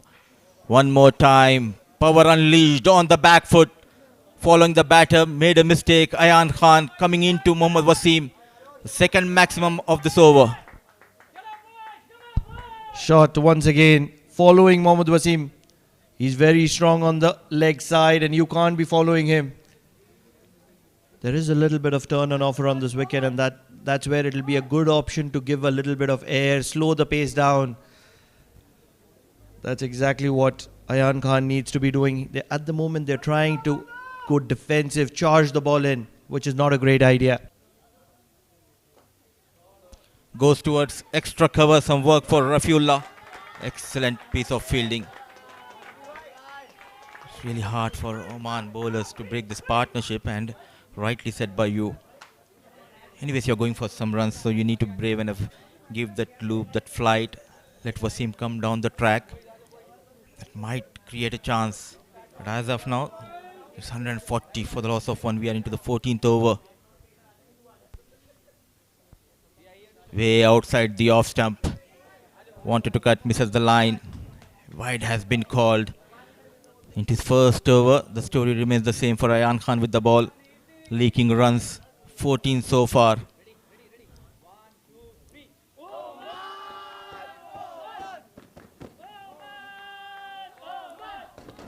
"43 runs, Pranav. Last 17 balls, they have leaked 43 runs. A left-hand, right-hand combination working quite well for UAE. A master stroke from the coach of UAE. Sensible, smart piece of batting. So another expensive over comes to an end. 14 overs done, 143 for the loss of one.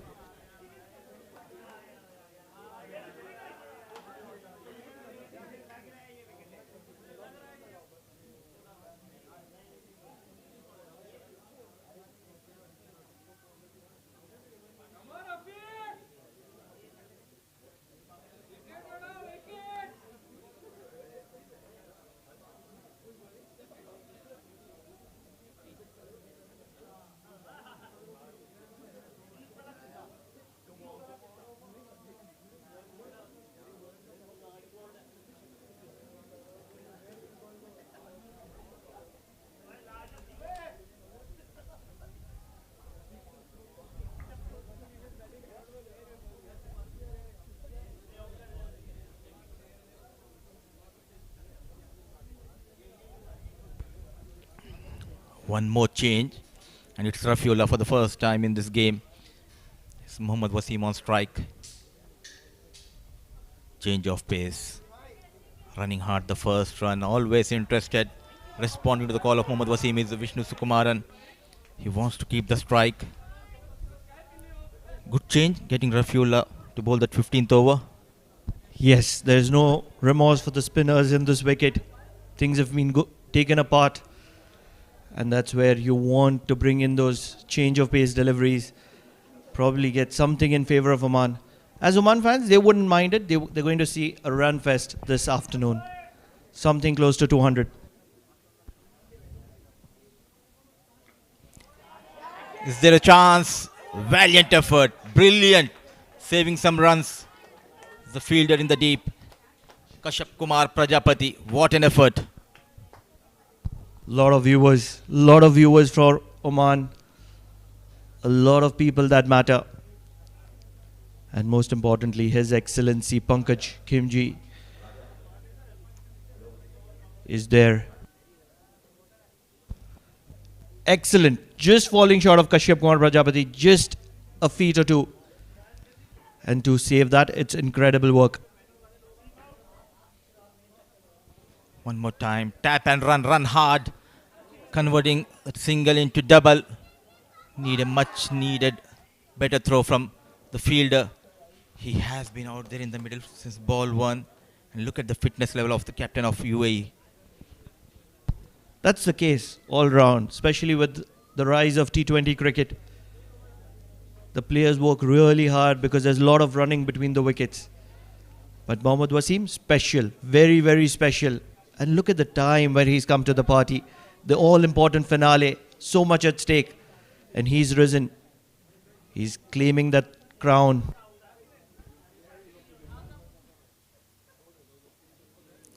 Sensible, yet again showing his class with that single.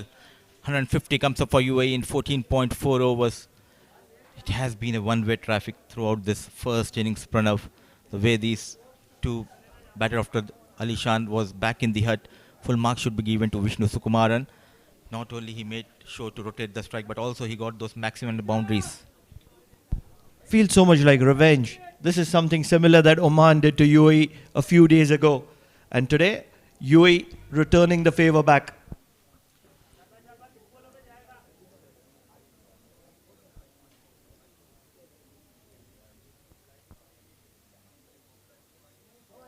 Way outside the off stump, back of hand delivery. Wide has been called. Last year, during that Gulf Championship, which was played in Qatar, UAE were undefeated going into that finals against Oman, and they went on to lose to Oman. And Oman lost to UAE in the league game.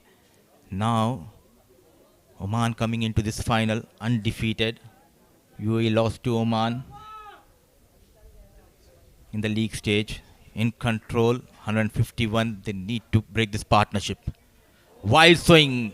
Some serious pace generated by Rafiullah. It's a very good wicket to bat on. Don't write Oman off so early. They're a brilliant side. For a reason, they've won 5 out of 5 in this competition. And they won it on the back of their batting. Especially that man right at the top. Oh, absolutely. Especially last 5 overs. If they can just keep UAE below 200, that will give them a realistic chance because they bat very deep down the order.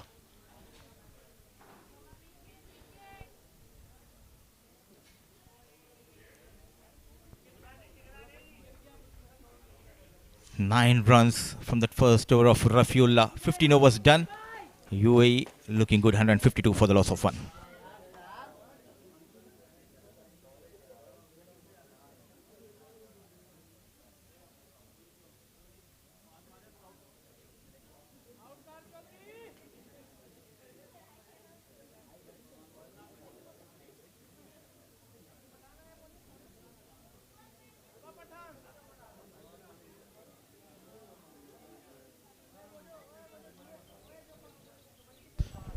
Wow, this is turning out to be a super game for UAE. In the meanwhile, you can unlock cricket as well. You can download the ACC app right away on Android and iOS, and also visit our website, asiancricket.org. There's so much that you can find out about what's happening in Asian cricket and all of it. Meanwhile, back live here, Mohammad Wasim show at the Oman Cricket Academy. He's raced to 1949. What an innings. A captain, a leader, just about showing the UAE side this is how you take things forward. Shakil Ahmed into his final over. Andrew Leonard with me. Goes high. Rafiullah coming underneath this one. Should be taken, and it is a very good catch under pressure. Finally a breakthrough for Oman. Finally a wicket for Shakil. And UAE lose their second. Shakil Ahmed, well, he's been the one bowler, hasn't he, to stand tall. He really has. I was a bit surprised they went with Vishnu at number 3. I thought it was a golden chance to get Asif Khan into the game. Maybe it was the fact the left-hander versus the left-arm spinner, but that's the matchup that's brought the wicket. It's the second one. Some much-needed relief for Oman. We're desperately in need of a good final 5 overs. It's Sum Kamran who's gone for 18. It's 152 for 2.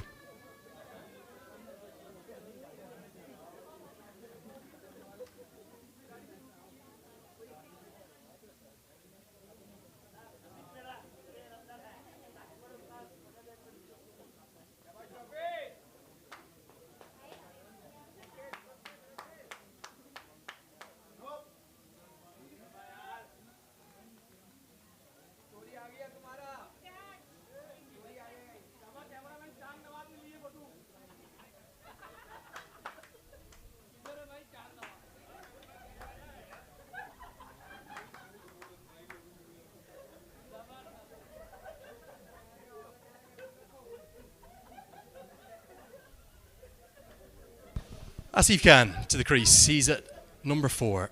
Fine player. He's had a good tournament too, isn't he? Immaculate in ODI cricket over the last couple of years. Not so good in T20Is up until Oman.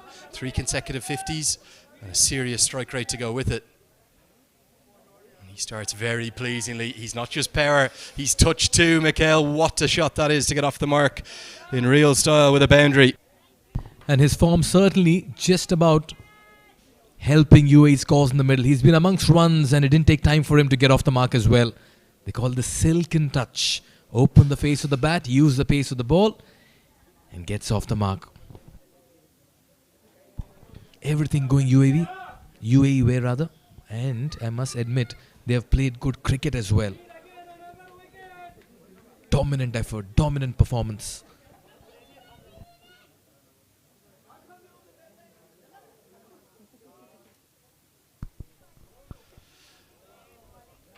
does enough off his own bowling. Is there a way back into this contest here for Oman? UAE, they're in the driver's seat. They've got two of the biggest hitters in the tournament. Still got 5 overs to go. Surely that projected score, 210. They'll be thinking of 220, will they? If Wasim can keep going. Big appeal, but it's going to miss the leg stump. Probably will just scamper through for the leg bye. Andrew, if I'm Oman right now, I already start thinking about the target I'll be chasing.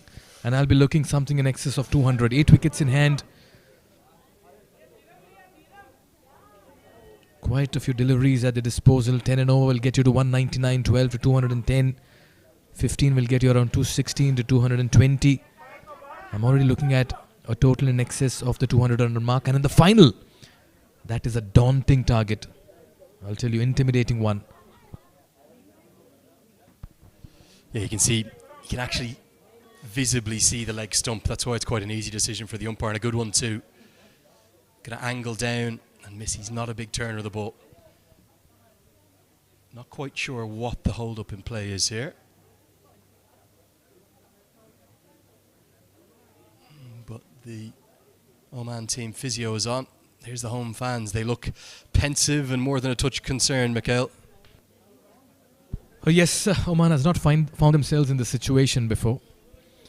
At this stage, quite certainly they are on the back foot. 157 for 2 UAE. It's the final of the Men's T20 Premier Cup 2024. Coming to you live from the Oman Cricket Academy, Turf 1. Oman winning the toss, decided to bowl first. And ever since then, they've been on the back foot because UAE have dictated terms in the middle. Mohammad Wasim Shaw taking centre stage here in the big final. And what a time to get to those 90 runs in 49 deliveries. You just wonder how much is the history playing into things here. You think of the UAE, a side that have played in 3 Asia Cups. They've been to plenty of World Cups too, 50 overs and T20. Whereas Oman, because they're newer on the scene, their first T20 World Cup appearance 2016 really came from nowhere. They were down in the divisions at that point, but since then they've been so consistent in the higher echelons of the associate game, but they've never got to an Asia Cup. Is that preying on their mind? That's going to end out Shakil Ahmed's spell with a boundary. Beats the man, and the cover sweeper is very straight indeed. The best figures of the day, but he's still gone for 30. As the runs continue to flow, it's 162 for 2.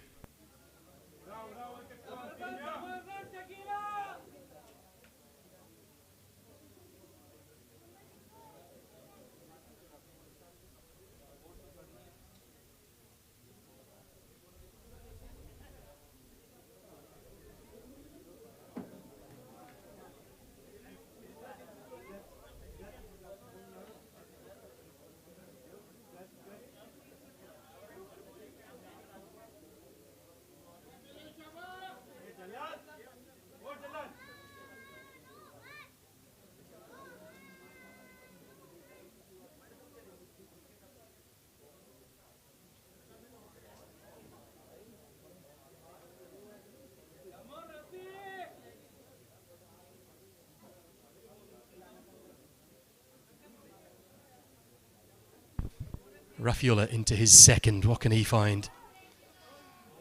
Big swing and a miss. Wasim, well, he's lived a bit dangerously, hasn't he?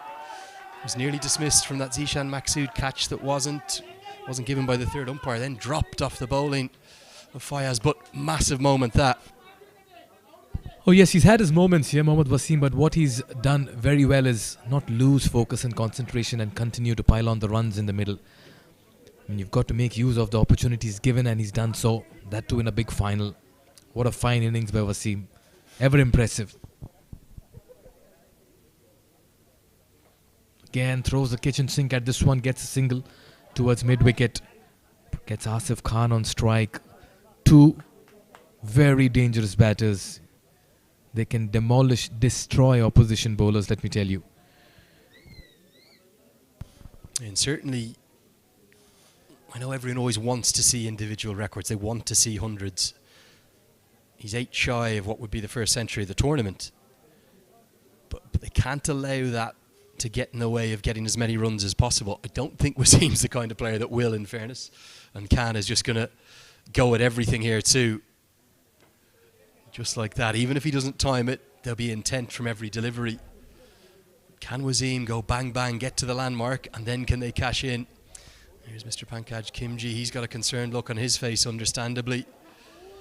What a legacy, what a contribution he's made to the game here in Oman. Oh yes, he's been at the forefront, spearheading Asian cricket and Oman cricket as well at the same time. A very dynamic personality, must admit. Meanwhile, all depends on how Mohammad Wasim approaches this innings of his now. Slower delivery. Just get the feeling that Wasim could be tiring as well. Very hot conditions out there. I was actually going to comment on the way up. I was down doing the pitch side with the UAE head coach. He was a very happy man when we heard from him. And on the way back up, Wasim ran, I think it was 3 twos and an over, all sprinting at full pelt. Always been impressed by his power, but his conditioning, his professionalism. I think he's benefited hugely from times in and around the franchise leagues like the ILT20 back in the UAE. The whole UAE setup has. It's been exemplary. Oh, and that's not a good delivery. It's going to get him to within touching distance. Crashes into the Babu 88 Sports advertising hoardings. It's another big one. It's another maximum. He's 2 away. And I'll tell you what, the delivery from Rafiullah, full into the pads. All he had to do was just get that bat and help it over. Deep backward square leg. That's the maximum, 2 short of what will be the first century of this tournament. And what a time to get it in a big final against the informed side Oman. UAE has been brilliant. Mohammad Wasim, the captain, has been absolutely scintillating with the bat. Pressure on Oman, deciding to bowl first. UAE have 8 wickets in hand, the license, the liberty to just go ballistic.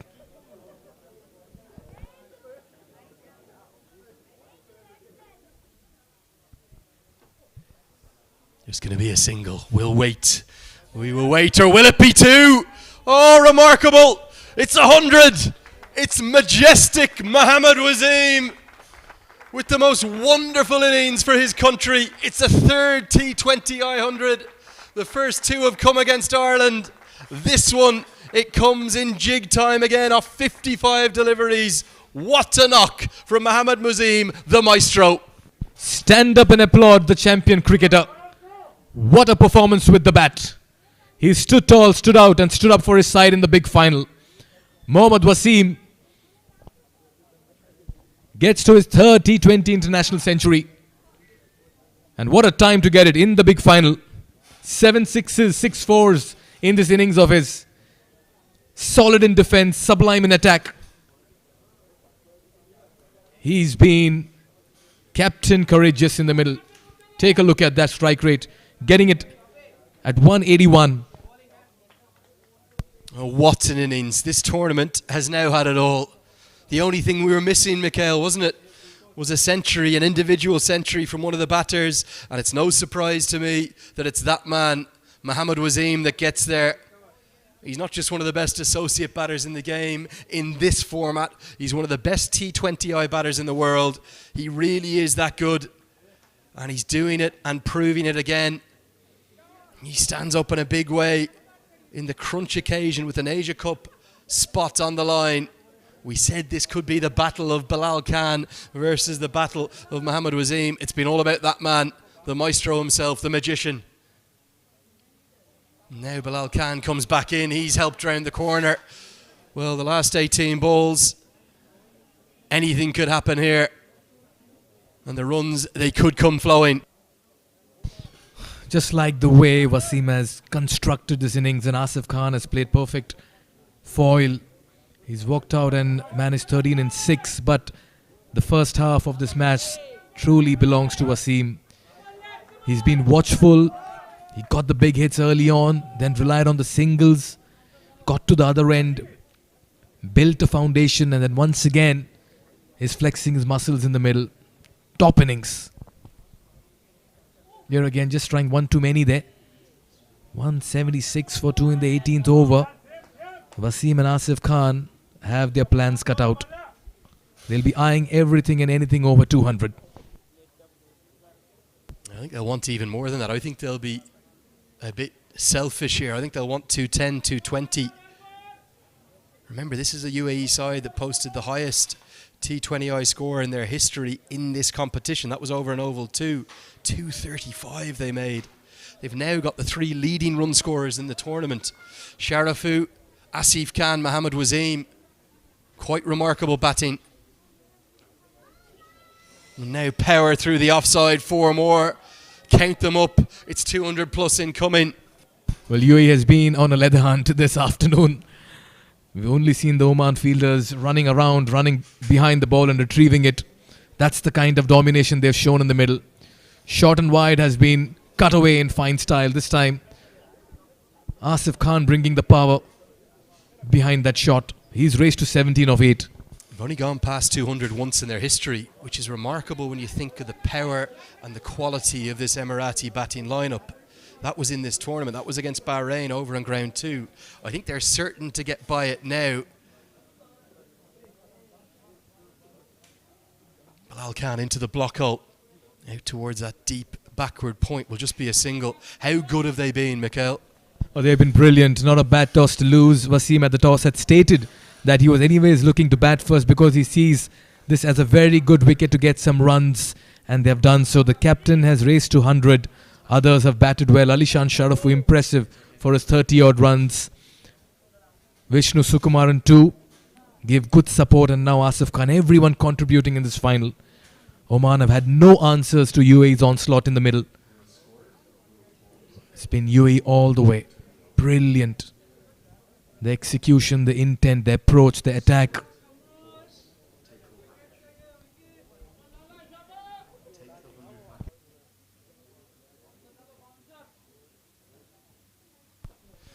And now Power towards the man, and he's gone. It's 100 and no more for Mohammad Wasim. Bilal Khan, he might have the last laugh. Is it too little too late is the question. We've seen a quite sublime innings of the highest quality. I can't remember too many better, but now he falls to Bilal Khan. An end to a great innings, an innings that will certainly go down in history as one of the finest knocks in the finals of the ACC Men's Premier Cup. Prajapati with that catch, but Mohammad Wasim it is who stole the show in the first half of this match. He walks back for 156 deliveries. It's 181 for 3.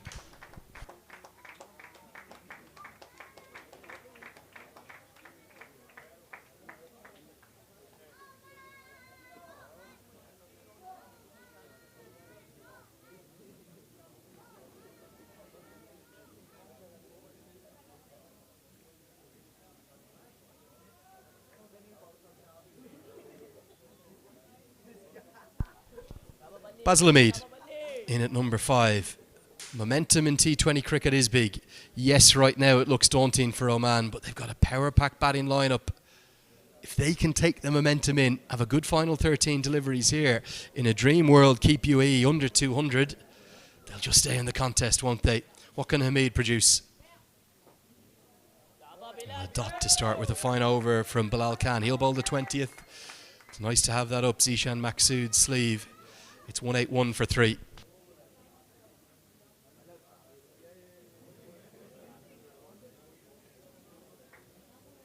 Well, what a knock we've seen here from one of the best in T20I cricket. Mikhail Power down the ground, square of the wicket. Sublime strokes from start to finish. Oh yes, as stated, he was solid in his defence, sublime in attack. Didn't miss out on opportunities, went after Bilal Khan. Took on the spinners too. And the luck going his way as well. But what he really did well, I could see Andrew in the background there doing the fielding as well for one of the boundaries. There you go. Got into position quickly. Helped by some ordinary bowling. And the man there raising his bat, looking up to the heavens, thanking the Almighty as well. What an innings.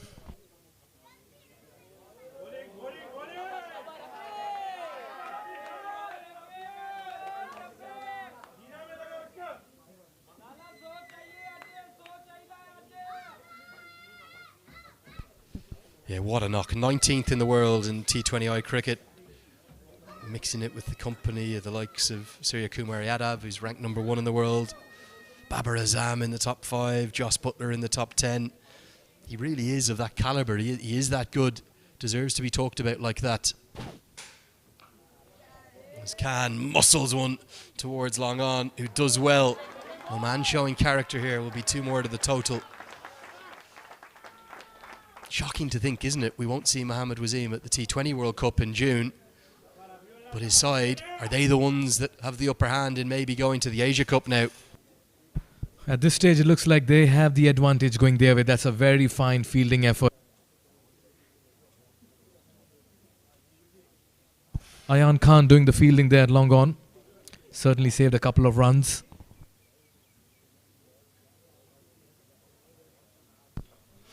Oh dear, it's a slower ball that I think's gone wrong. It's going to go all the way. He's picked it up. Khan. Well, he's in the form of his life, isn't he, in this format? It's a monster. 6 more. So what if Wasim has departed to take over as Asif Khan?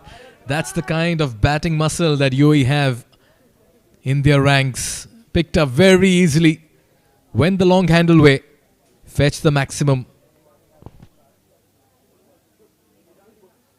I think it was out of the back of the hand. A slower ball. Khan does really well to adjust. Even the young ones concerned up on the balcony.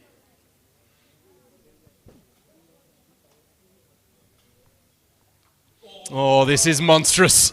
This is maybe the biggest of the tournament. Over to Oval 2. It's 6 here. It would have been 6 there as well.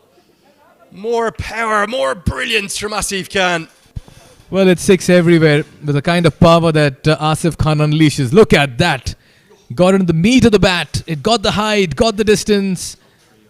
We can see the Al-Hazar Mountains as well. Great camera work. And there go the ground staff to retrieve the ball. UAE race to 195. Still have quite a few deliveries at their disposal. 200 plus is always on their mind.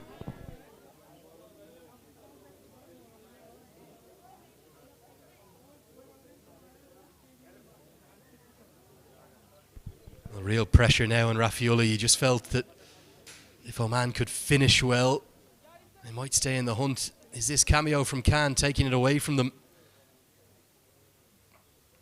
Oh, big heave, but no real contact made. Single down the ground. How good have UAE been? Is it all about them, or have Oman been a little under par with their bowling?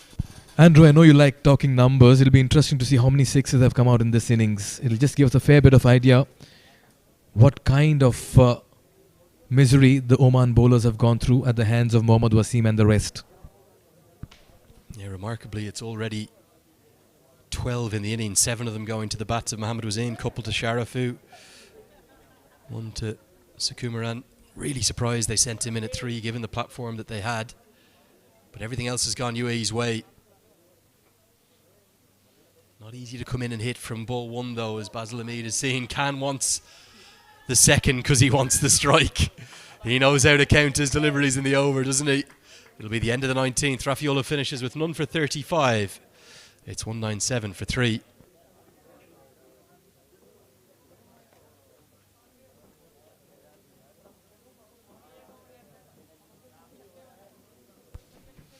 That's the bowling card. The big surprise for me, just 3 overs of the leading wicket taker in the tournament, Aqib Ilyas.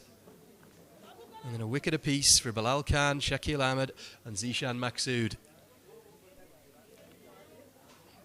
Bilal will certainly bowl the 20th and final.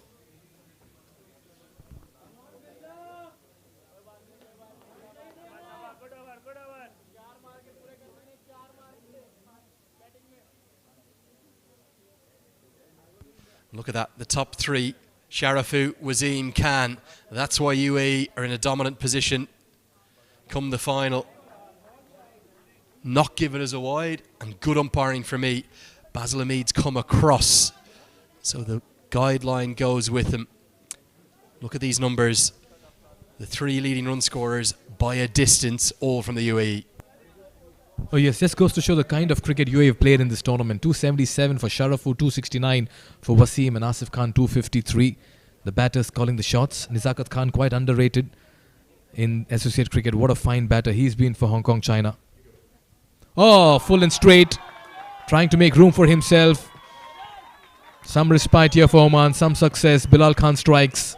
Basil departs. Well, there's only 3 certainties in life, isn't there? One of them includes Bilal Khan taking wickets at the death. It's just what he does. I don't think he'll have been happy with his 2 overs at the top, but his 2 comeback overs have been brilliant. Basil Hamid couldn't get anything going. He's bowled for 1. It's 197 for 4.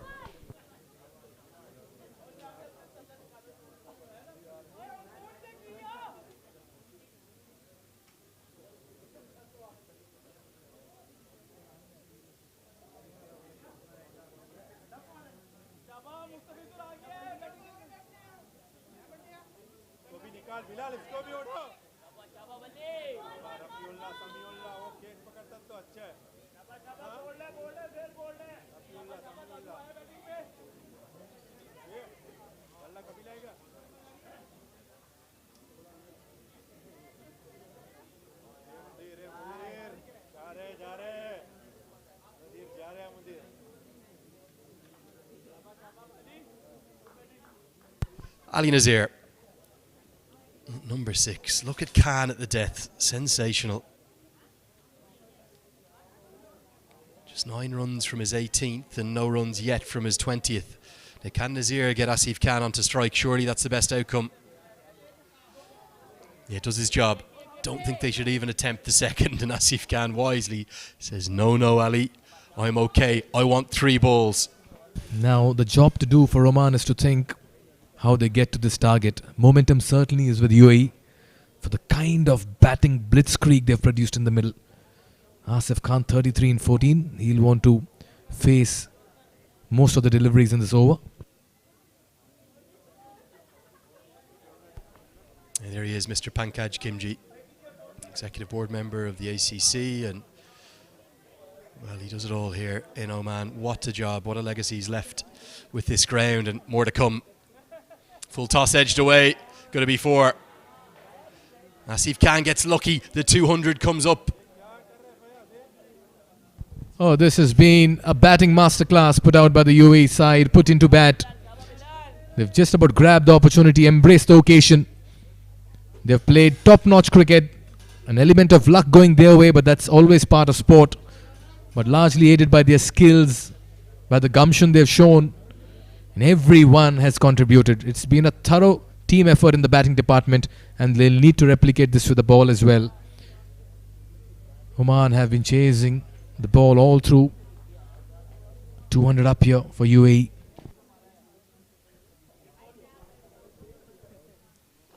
Right into the block hole. Khan produces again, but Asif Khan's cameo, 38 off 16, that's where it will likely end for him.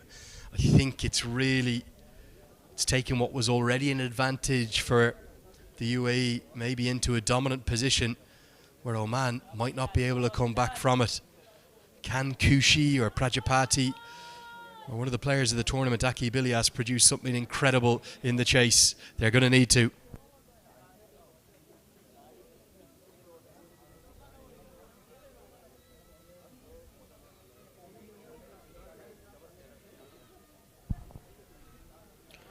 Full and straight, nice delivery to end proceedings. But UAE it is who'll walk back with the momentum on their side as they finish on 204 for 4 in their 20 overs.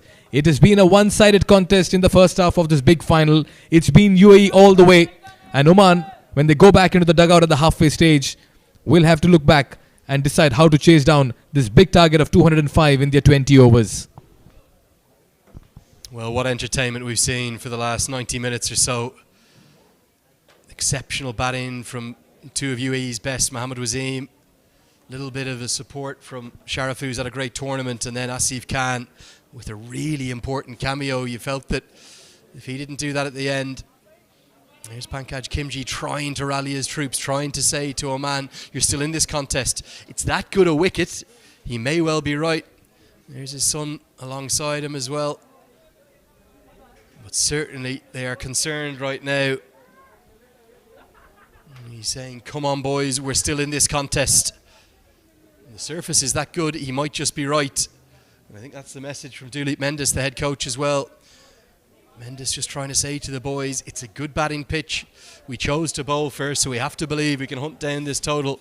It would be the highest target chased in the tournament if they can do it. But there's an Asia Cup spot on the line. It's all to play for.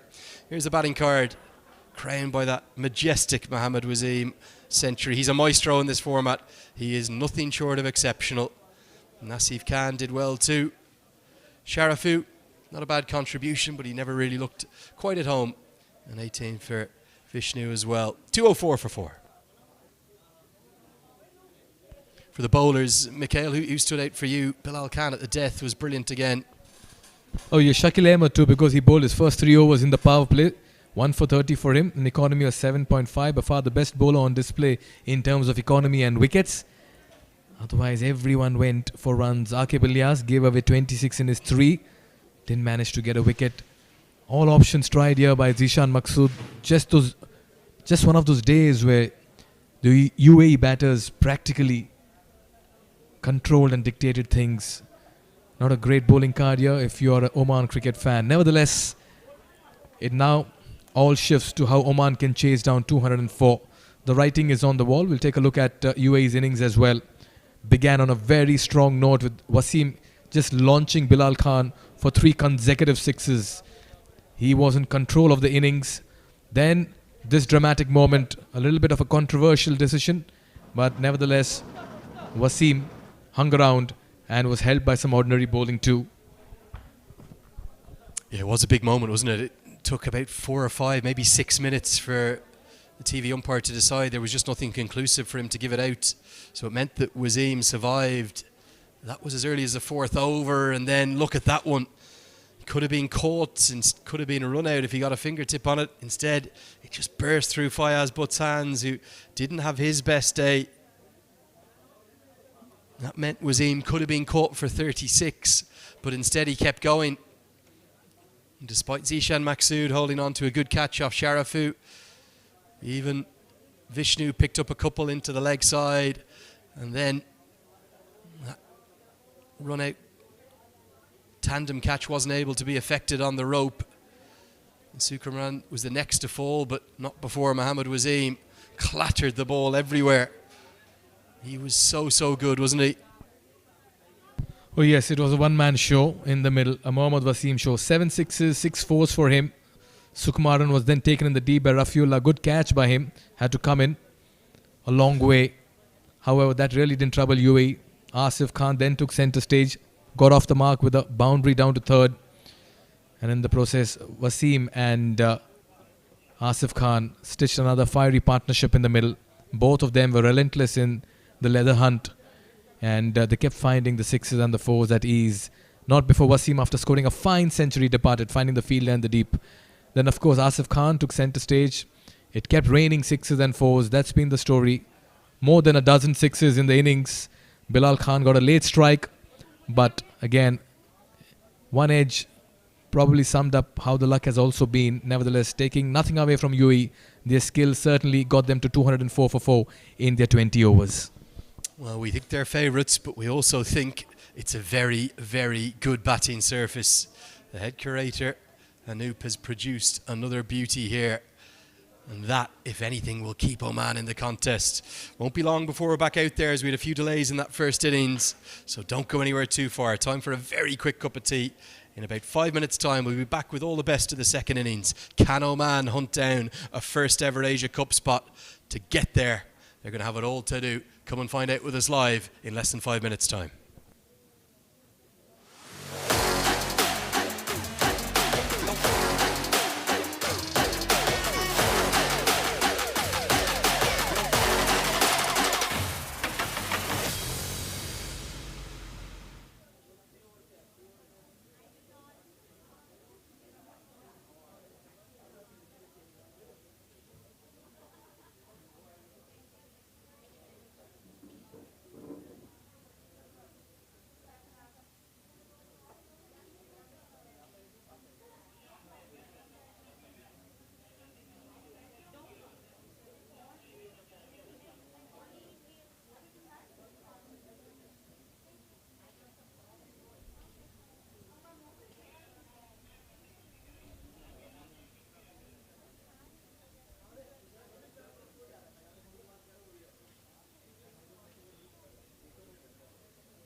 So here we are, very quick indeed. Just time for the ground staff to get decent roll on the surface, repaint the lines, and we're all set for action. It's all going to come down to this. The next 90 minutes or so will decide that Asia Cup spot. Will it be Oman for the first time in their history, or will the UAE travel to a fourth Asia Cup in their history with their power-packed batting lineup, having driven them up to 204? Andrew Leonard here alongside Mikhail Vaswani. Mikhail, firstly, great to be with you. How good was that first innings? And do you give Oman a real hope of chasing this down in the second? And we're just going back to that first innings. I'd want to believe UAE have batted like a team with great character. Absolutely brilliant. However, if there's any team in this competition who can chase down something in excess of 200, then it's Oman, simply because for the batting depth they have. Right till number 7, 8, Rafiullah, they have players who can come and get runs. There's Ayan Khan, Khalid Kale, to begin with Prajapati, Ilyas, Captain Zishan Maqsood as well.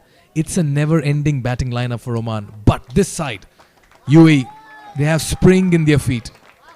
They are just about having that confidence because the momentum is their way right now. And when you have a cushion of 200 plus in a big final, in a decider where you have to also think about that flight for the Asia Cup in 2025, imagine the kind of thoughts that will be going through the two batters. Naseem Khushi, if he gets going, 200 is just 100. But it all depends on how these two openers begin. Yeah, I think so much depends on that one man. It's all about Naseem Khushi. Outside of Clinto Anto, he's the highest strike rate in the tournament. He's striking at 240. If he gets off to a flying start, well then that 200 could become possible. If they lose early wickets and Akib Ilyas and Zishan Maqsood, fine players as they are, get to the crease earlier than they would like, that required run rate of 10 runs per over is going to be tricky. Prajapati's at a mixed tournament, striking at 130, 100 runs to his name. 104 in fact. But for Naseem Khushi, well, he's been explosive. When he's been good, he's been exceptional.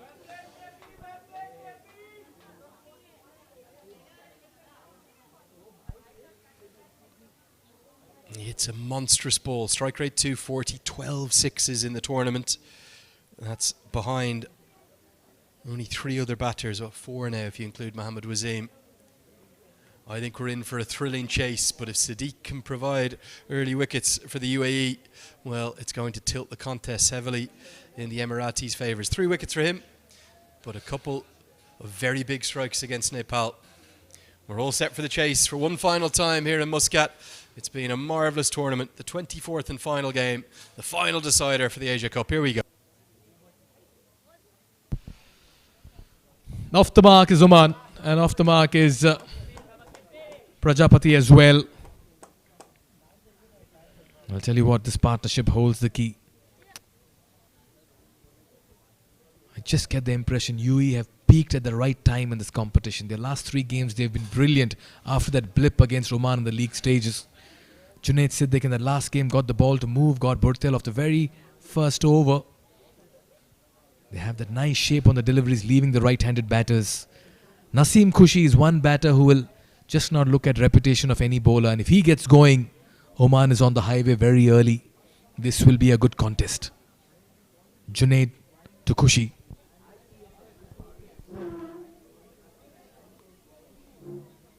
Down the leg side. Look at that. This movement very close to the leg stump.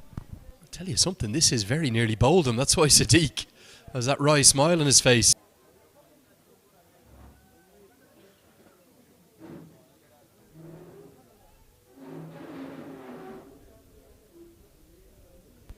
It swings quite late for Sadiq to the right-handers. Look at the leg stump.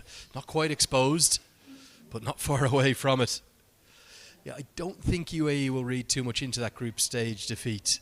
It was only 15 overs per side. It was a completely different contest. Down the leg side, what a fielding effort. Incredible. That's Basil Hamid. Beg your pardon, that's Rahul Bhatia there at short fine. And no wonder he's getting all the accolades from his teammates as well. Well, he's on as a sub-fielder. Try and check who for. Might just be for Asif Khan, but that's sensational. I think it is Asif Khan. He's a bit more agile than the big man, isn't he? 3 runs saved. Always have to be ready, don't you? Even if you're not in the starting 11. And a little surprise, no slip in place. You're defending 200. Ball doing a bit. Yeah, maybe Mohammad Wasim is just thinking, oh, actually, we know Kushi is going to go at it in particular. Maybe for Prajapati you could have one in. But just trying to defend, trying to keep the runs down. Is that edge? The finger goes up. Prajapati has to depart yet again early in an innings. Oman in a spot of bother. UAE has struck first up. It's one way at this stage. UAE all the way. I'll tell you something. We talked about the unsung heroes in the ground staff. This young man has been an unsung hero with the gloves on. He's been superb, hasn't he? I can't remember him making a single mistake. Haider Shah. Again, that's not easy. That's come through very low to him at a swift pace off the outside edge. Oman, a disastrous start. They've already lost their first. It's 3 for 1.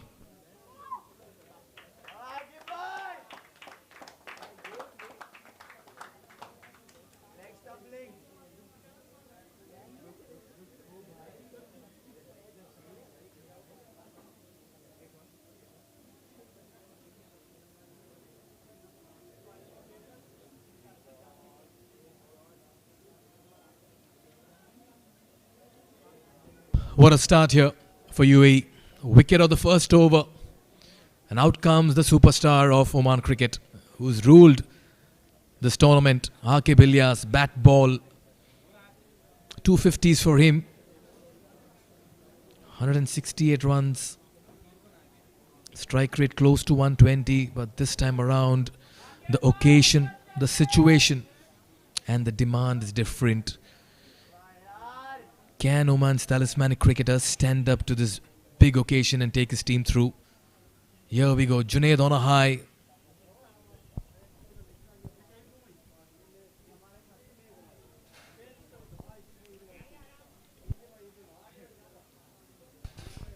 There's no doubt that Aqib Ilyas is at a fine tournament. Leading wicket taker with the ball, over 150 runs with the bats. And of course he missed a group game too, just rested with a small niggle. Challenge, I feel though, is he hasn't been asked to do it at a really swift rate yet, at a rate up towards a 180, 200 strike rate, 10 to 12 runs per over. That's already what he's being asked to do. The required run rate's 10.5. Edged. Just about goes wide of the fielder. Anxious moments here. Gets off the mark. And you can just about look at him also, talking about the shape on the delivery that came to him. The ball's doing a bit. UAE on top. It's something I spoke to Lalchand Rajput, the UAE head coach, off air about, not during the flash interview. I said, what would you have done at the toss? He said, we'd have quite liked to have had a bat, to be honest, because he felt in a final, he's played so much cricket all around the world, coaching experience too. He said in a final, you want runs on the board, you want that scoreboard pressure, the big screen, they'll be looking up to it over and over again. Oman, Kushi just has to play his natural game, has to, despite this early wicket, get Oman off to a flyer in these first 6. Oh, he's been castled. Look at that celebration. Oman are falling apart over here. 2 wickets for Junaid in the first over. UAE celebrating. And I'll tell you what, this chase now is looking all the more difficult. Well, look at them. They are cock-a-hoop, aren't they? Big, broad smiles. It's a beauty. He usually shapes it away. Pumped up. And a little stare to boot. And point to the finger to the sky. Your big players, they have to stand up on the big occasions. That's what Wasim has done in the semi-finals. He's now doing it in the final too. 2 massive wickets in the first over. And Oman's chase is already in tatters. They're 4 for 2.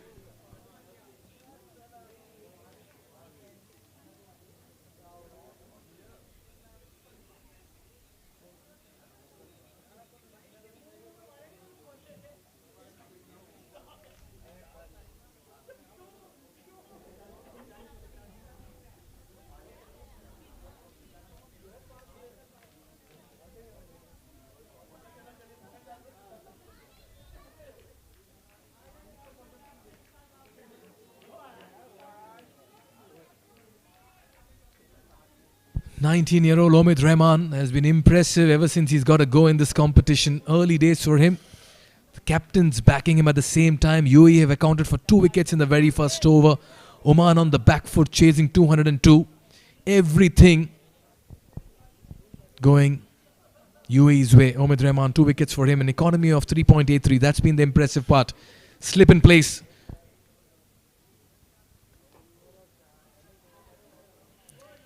And I'll tell you what, Oman have to recover, resurrect, rebuild ASAP and get into cruise control mode. And I'll tell you something, if Akib Ilyas can pull this off, his legend will just grow ever further. He's been superb this tournament, you can't take it away. One of the MVPs, one of the players of the tournament.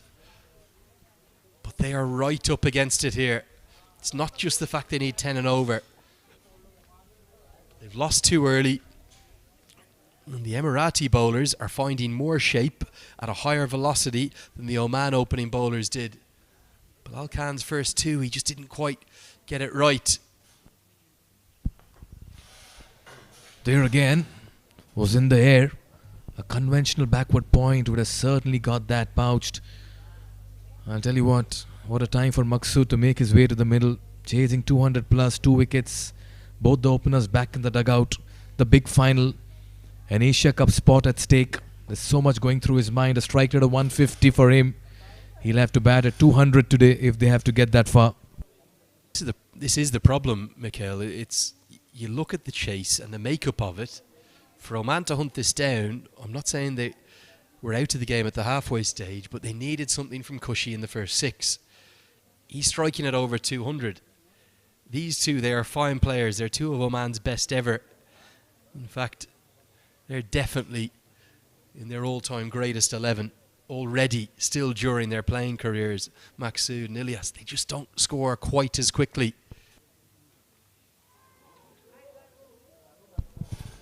Another very fine delivery caught Maqsood off guard. Was a little high. Leg by signalled. The young man Omid Rahman impressing once again. Just to further that point, Zishan Maqsood's career strike rate 120, Akib Ilyas 125.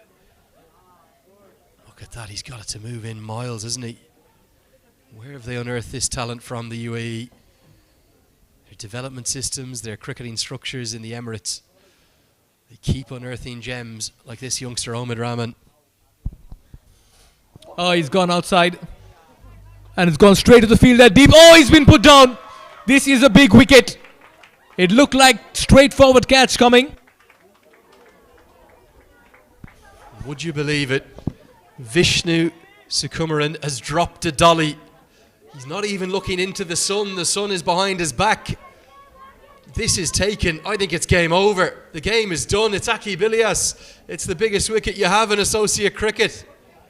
And chances, well, really, they don't come any easier at the international level than that one. In, out, put down. Wasim can't believe what he's just seen. That should have been held. That ball is moving a bit in the air. In fact, a wee bit there. But what an opportunity grasped. That was a straightforward catch. Akib Ilyas trying to play one from outside off. The bait was laid. The fielder was positioned. Sukumaran readied himself. In and out. Oh dear. He had in fact a reaction too while retrieving it that he may have committed a big blunder. Can Akib Ilyas make it count? Will UAE pay the price? Time will say. Very lucky they almost dragged that on. Anxious moments here for Oman. They've not been able to get going. 2 gone. It's 7 for 2. And immediately you can see, Mikhail, credit to Ilyas and Maqsood. They're trying to innovate. They're trying to exploit the power play. It's not their natural game. They're fine players in both white ball formats. But Maqsood, for me, would be more likely to get you a 70 off 50, which is a great innings, a really good innings, 70 off 55. He's not necessarily going to go out and blitz you 80 off 30, like a Babar Hayat, like a Naseem Cushy, like a Mohammad Wasim can do. And every single moment you're seeing them glance up to the scoreboard. They're fully aware it's 200 plus required to hunt down their dreams of a first ever Asia Cup. Credit to the two seamers though, they're finding movement, they're making it very, very difficult. Oh, he's picked that up this time. Just straying down the leg side. And Akib Ilyas hits that overshot fine. Much needed boundary. Breaks the shackles here. Releases pressure. And every single run, let alone every single boundary that Ilyas hits, keep your eyes on Vishnu Sukumaran in the field. He's going to be wanting to search for a part of the field to hide in till he's dismissed. That's all he'll be thinking about. Plenty of good home support in for Oman. They haven't had much to cheer though, have they? Because UAE have dominated this contest. Just the 4 wickets fell in the first over. UAE have already taken 2. Oh, he's miscued this one. Wicketkeeper coming underneath it. Akib Ilyas could be on his way back. Yes, he is. Junaid strikes for the 3rd time. Oman lose their 3rd. Celebration all the way. This has been an absolute one-sided traffic here. And everything going the visitors' way. They're being blitzed away. It's another shot you wouldn't see Ilyas play if it wasn't for 200 plus on the board. He'll probably play a back foot cover drive, usually to that, but he knows they've got to go. Again, that unsung hero, Haider Shah with the glove work. It was 4 wickets in the first innings, not the first over. 2 in the first over of the chase. Now another in the 3rd. Oman are in all sorts. Ilyas the latest to go for 7. It's 11 for 3.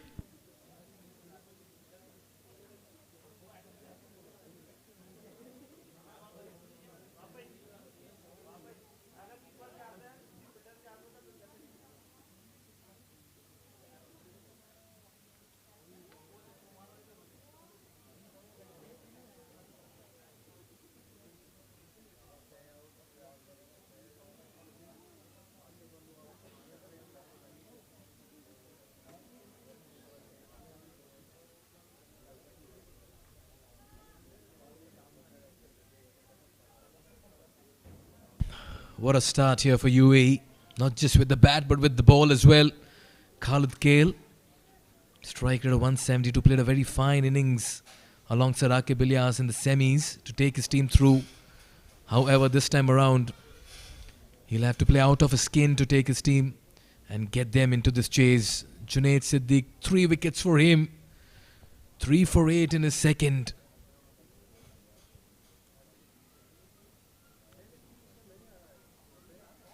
That's a very fine shot. Off the mark with the boundary here. Khalid Kale. Oman will need more of it. Well, he's new into international cricket, isn't he, Khalid Kale? But what an opportunity for him. That's the way to look at it. He's looked a fine player in all of the outings that we've seen him in here. But again, he's in a new role. 5 today. Been moved around the order a touch. Plenty of not outs. He's only been dismissed once in the competition, in fact. That was against Kuwait. 3 not outs to go alongside that. An invidious position for Oman to be in. Oh yes. Just wonder what's going on through that dugout of theirs. Conceded 200 with the ball, chasing 205, 3 wickets, top wickets back in the dugout. The big final. Junaid Siddique, what a star he's been with the ball. Omid Rahman looking good at the other end. Haider Shah behind the stumps has been brilliant. That's the Oman dugout.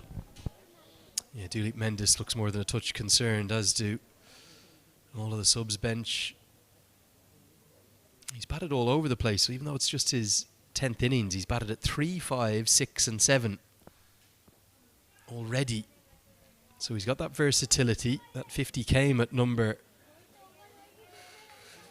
3 when he was promoted up the order, came in jig time. Does have 150 at number 5 too, but keep going back to that required run rate. You have to keep your eyes on that, and that's why the big shots were coming from Maqsood and Ilyas so early.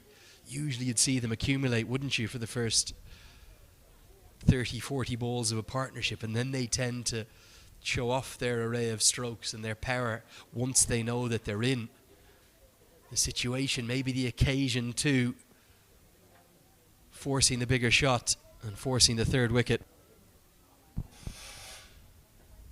This is top class bowling here by Junaid.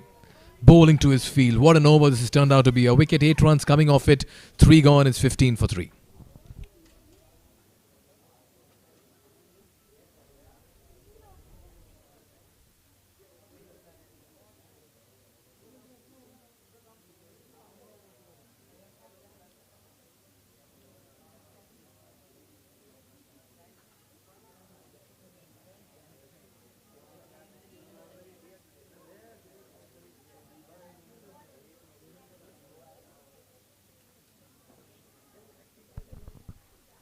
So there's the leading wicket takers.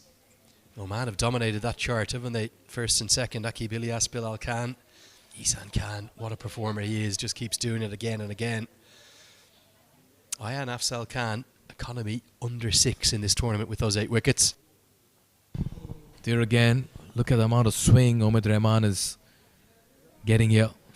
That came in again. Loic, it's been brilliant so far. Omid Rahman, early days in his career. This is the big final. Remember, 3 teams make it to the emerging as well later this year. The third is Hong Kong, China. They beat Nepal yesterday. Omid Rahman, 19 years of age. Into his second, Khalid Kale. Slip in place, Asif Khan standing. How good a tournament Haider Shah, the wicketkeeper, has had for UAE in this ACC Men's T20 Premier Cup. Movement. Incredible to see the disparity, isn't it, between the opening attacks, Mikhail. UAE have got it to swing right the way through these 4 overs. Not quite as prodigiously as we saw against Nepal with the 10 a.m. start for the first semi-final 2 days ago, but still significant movement nonetheless. And that has really, it's almost opened the key, hasn't it, to the top order. And with 204 on the board, dream position.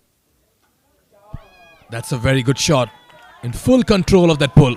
In front of mid-wicket. That's a fine hit from Khalid Kale. What you'd love to see from Oman here is some real fight. I've no doubt they will. Some character. It's a good stroke, isn't it? Look at how far he's got that in front to square. And it immediately, just one stroke, forces the change of field. Probably not needed by Mohammad Wasim, really. But the slip comes out, plugs that gap at mid-wicket.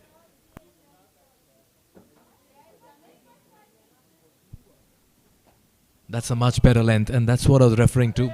Maybe, instead of changing the field, Omid Rahman should change that length, because naturally when he gets the ball up front, he gets a little bit of movement as well. Tell you, he's no shortage of pace for 19. I'm staggered by how broad his shoulders are, how strong he is. Doesn't look to be any nerves early in his international career. He looks, if anything, very comparable to Junaid Sadiq's pace. He's been clocked consistently in the 130s, and it points up towards 140 kilometres an hour at major events. UAE, the production line, it just keeps producing for them, doesn't it? And all of a sudden it's made to look like as if Oman is batting on a different surface in this chase. When UAE were batting, it looked like they had a flat track on offer, and all of a sudden the surface has changed. That's the kind of questions the UAE bowlers have asked Omani batters. Yeah, but for me, that's the skills of the bowlers. The pitch has not changed a jot. It still looks an absolute paradise. But it's the movement through the air. It's not going off the seam. And then the pace. It's the velocity through the air that's making the big difference. Overloading the skills.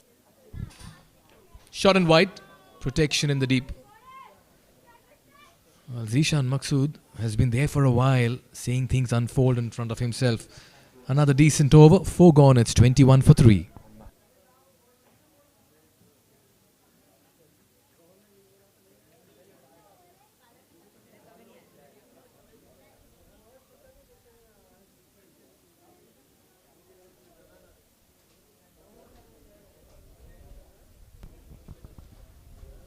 Well, Mohammad Wasim very nearly hunted down his opening partner, Alassane Sharafu, who's had a brilliant tournament, wasn't quite at his best today. But Wasim with that 100, quite remarkable numbers. He's produced yet again for his team. It's his third T20I 100. The first two came against Ireland. Remember both of those two well. UAE beat Ireland 5 games in a row at one point in T20I cricket. And look at the calibre of player he's up and around, Mikhail, as Ali Nazir comes in. This time though, looks to go big. Oh, it falls short of the field. I felt he could have done better. Vishnu Sukumaran, he's already dropped one catch. This time he's just trying to convey to his captain that it may have fallen short, but I reckon he didn't quite get underneath that early. He's dropped this. It's definitely carried. And again, if he was staring directly into the sun, you might be able to forgive him. He's completely misjudged that. He's made a Horlicks of it, to be honest. It's a second one that's gone down. Well, Oman surviving by the skin of their teeth. Ilyas had a life. It didn't matter much. Now Khalid Kale has got a life too. That was pitching outside leg. And I'll tell you what, Andrew, when you're having a bad day, it just feels like the ball keeps chasing you down. And that should have been taken. That was in the air for a long time. Got a thick outside edge there, Khalid Kale. Just don't get what was going through his mind over there. He had enough time to get underneath that. The ball just follows you as well, doesn't it? And that new fielding position, we've seen it become very in vogue in the T20 game in recent times. The deep backward point, the deep wide third. He produces another catching opportunity. The ball's followed him again. You won't believe it. Oh no! Dear, oh dear. Drop, and now concedes 4. Where's the big hole in the ground? Where can he go and hide, Mikhail? He's looking for it. I was just thinking about the same there. The ball seems to be following him. And now the fielder has been changed as well. Got the toe end of the bat. That would have certainly been a couple of runs. Ended up being for Vishnu Sukumaran. Quite certainly not having the best of times in the field. A little bit of amusement value there, but hard on the fielder as well. Nevertheless, hope he recovers and comes back with a stunner sometime later.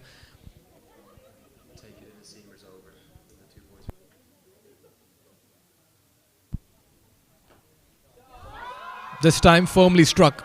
Work to do for Captain Wasim, but he'll not be able to cut that off. It's touch and go. We'll have to wait and watch as the batsmen complete 2 runs. I think you're right, but we might just have a boundary check. Use the technology if you can. Great effort from Wasim, but it's kissed the rope. Wasim won't have known it. He'll actually have thought it was in his hand. But 4 will be signalled by Esther Avi, rightly so. Just going to finish that point is a lovely short arm jab from Zishan Maksud, gets his innings really moving. Wasim is behind only Glenn Maxwell, Rohit Sharma, Surya Kumar Yadav. They're the only 3 batters in T20I cricket who have more T20I 100s than Mohammad Wasim. That's how good a player he is. He's just the second associate to 3 T20I 100s. Joins Colin Munro on that list, Babar Azam too. Wonderful, wonderful player. Good delivery here, followed the batter. Sense that he was just about making room for himself. Oh, these are great numbers. Take a look at that once again. The 3 wickets, the 3 drop catches rather. That of Vishnu Sukumaran. Lucky for him, Aqib Ilyas departed early. Then this was Khalid Kale. Should have put in the dive or maybe just put the sprint in quickly, and this should have been saved as a boundary, but ended up just about missing it completely. Well, I can promise you that's not going up on Vishnu's Instagram stories tonight. This one once again has been skied. Fielder coming underneath it. Oh, it's been put down. Omid Rahman this time. And I'll tell you what, all of a sudden, UAE are just about looking a little scratchy in the field. Opportunities being grasped. Well, they could be 6 down here, couldn't they? 3 drops, all happening. This has gone miles up, in fairness to the youngster. He actually got into a decent position, I thought, as well. But it swirled around. The home crowd were cheering. And then it turned into roars as another chance goes down. Oh, that has to be held. He barely got a fingertip on it. End of the 5th. 3 drop catches, you wouldn't believe it. It's 31 for 3.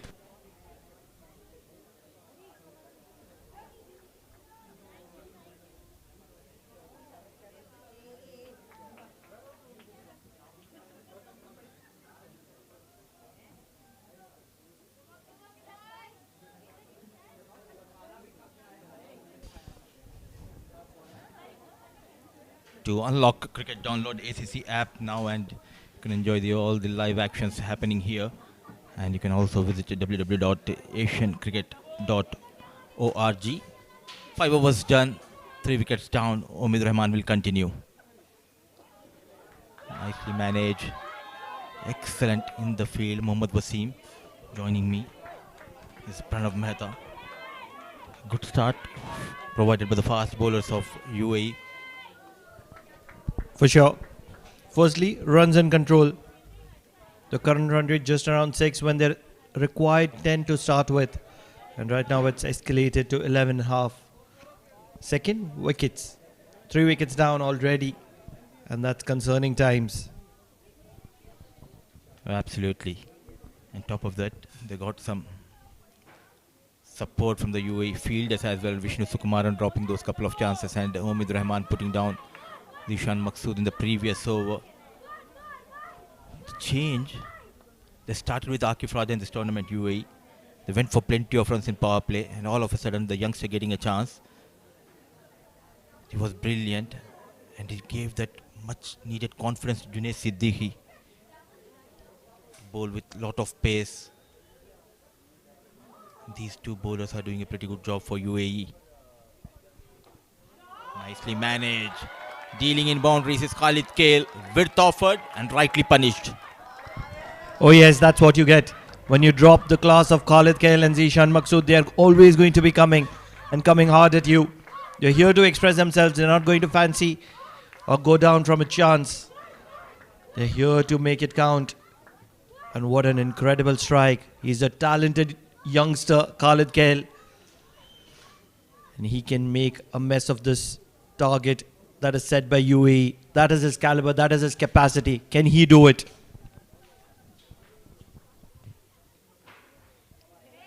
Smart. With the boundary change in the field, tap and run. Yes, they have lost those 3 wickets, but experienced Zishan Maqsood still out there in the middle, and the young Khalid Kale looking good. They need to have that belief, to believe, yes, they have got to 204. So we can also go out and we can get that 205. 38 for 3, chasing 204. Flick of the wrist. Fielder station. Good comeback after going for that boundary. Keeping things tight is Omid Rahman. They'll be eyeing to go past 42-45 at the end of power play without losing any more wicket. And next 4 overs, get 30-40 odd runs. Wickets in hand, 100-110 in the last 10 is quite achievable. Anything is possible in the last 10 with these two in the middle. If they wouldn't mind something around 130, 135, possibly 140 as well. Such is their class. Yet again, very strong towards the top side. Making room and going past Mohammad Wasim, leaking runs in this over is the youngster Omid Rahman. Good news for Oman. They need boundaries here, and that's what they're bringing to the table. Khalid Kale, wonderful strike. Using the pace of Omid Rahman, just wide of mid-off. An incredible boundary, timely boundary. That's how I'd like to put it. They'll need more of this, way more of this. The women's team right on the top. Great signs. There to cheer the national side. It's not over till it's over. Ali Shan putting that extra dive, saving some runs. Chase on at the end of power play. Oman trying to make a recovery here. A good partnership stitching between Khalid Kale and Zishan Maqsood. 44 for the loss of 3.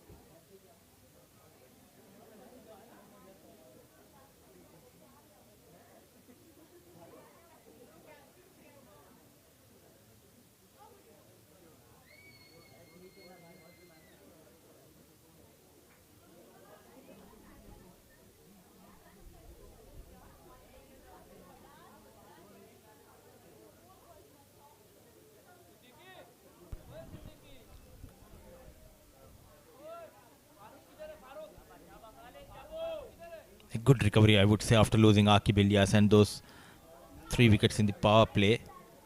Khalid Kale and Zishan Maqsood, the left hand right hand combination. Partnership looking good. But the problem is that required run rate of 11.50. In every over, you need to get those 11-12 runs. You need to go after the bowler. Straight towards Ayan, and plenty of options for Mohammad Wasim. If you talk about the bowling department, the likes of Ayan Afzal Khan was brilliant this tournament with the ball, as well as Basil Hamid and Farooq Moman. So plenty of options, and the captain himself, he can bowl a couple of overs. 11 and a half, yes. But they have the likes of Rafiullah coming lower down the order. He can get probably those 16, 17, 18 runs over. Clear striker of the ball. Clean. Also to support him is Pratika Tavle and Ayan Khan, who can run very hard, hit a long ball every now and then. So there are options in the lower middle order. All that is required is a good partnership here. Change of pace, variations are very key for Ali Nasir. And one more time a cutter, just dipping in front of Haider Vasisha. What an excellent take. He's having a terrific tournament behind the stumps. Yeah. New lad in this team, Haider Vasisha. Wild swing, cutter. Then the next delivery, some serious pace generated by Ali Nasir. 3 dot balls in a row. Something is on the happening at the moment. Whether it's going to be a boundary, whether it's going to be a wicket. That's exactly what is expected. 3 dot balls in a row in a T20, something is supposed to happen. On top of that, good captaincy, I would say, from Mohammad Wasim, knowing that the medium fast bowlers, they are getting some movement. He's persisting with Ali Nasir after the power play, and he has been exceptional, created those chances, not getting a support from the fielders in the previous over. 4 dot balls in a row. Terrific from Ali Nasir. He's bowling that hard length, not giving any room whatsoever for Khalid Kale to free his arms. And he's kept Khalid Kale tight at the moment. The problem has been he's trying to cut hard, take a single, rotate the strike, left hand, right hand combination. It might create a bit pressure on the bowler. You can disturb the line and length of Ali Nasir.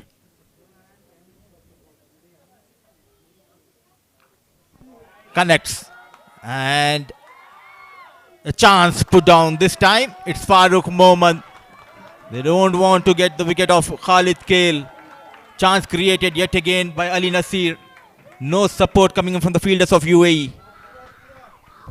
With that 6, it'll be 50 up for Oman. And what a way to get it. The fielder at deep mid wicket was always interested, Farooq. And just couldn't hold on and pull it back.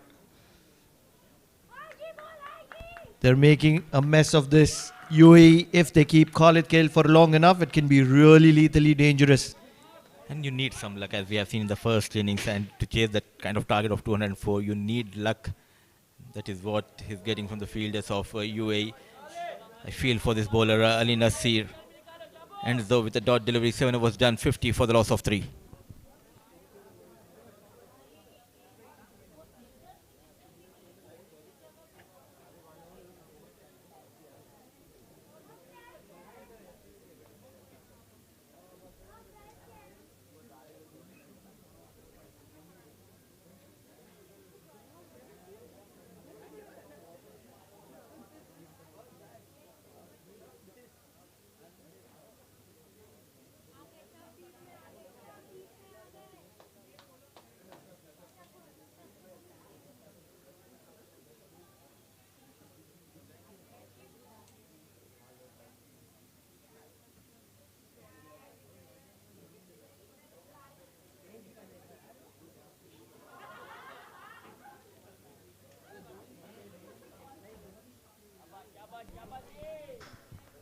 Seven overs, 50 for the loss of 3. A big moment for Farooq Moman. He put down the chance in the previous over of Khalid Kale, and straight away the next over, backing his instinct, is Mohammad Wasim. 6 games. He had a wonderful tournament. Made a debut for UAE in this tournament. Farooq Mohammad, a hard-working leg break bowler. He's up against Zishan Maqsood. And Zishan loves to take on leg break bowlers. He's looking for the big one, wasn't he? It was a half tracker to start off. Unlucky to miss out on that. The captain of Oman, Zishan Maqsood, loves facing the leg spinner. Bowls into his arc. He can very well dispatch it. That is probably one of the reasons Mohammad Wasim was there at deep mid wicket.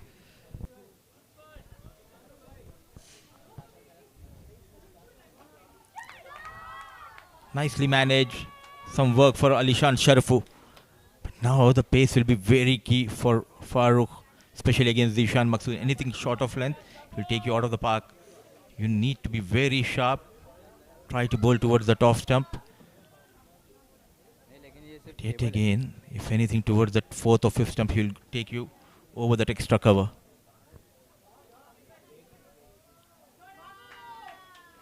Excellent effort from Ayan Afzal Khan. They need to find 1 or 2 big overs. They need to target someone here. But good captaincy, do you think? No Basil Hamid, no Ayan Afzal Khan, and straight away giving that 8th over, an all-important over to Farooq Mohammad. The captain does realize that right now it is all about Khalid Khail. They need his wicket, the right-hander. He's feeling the pressure. There are too many dot balls that he's played.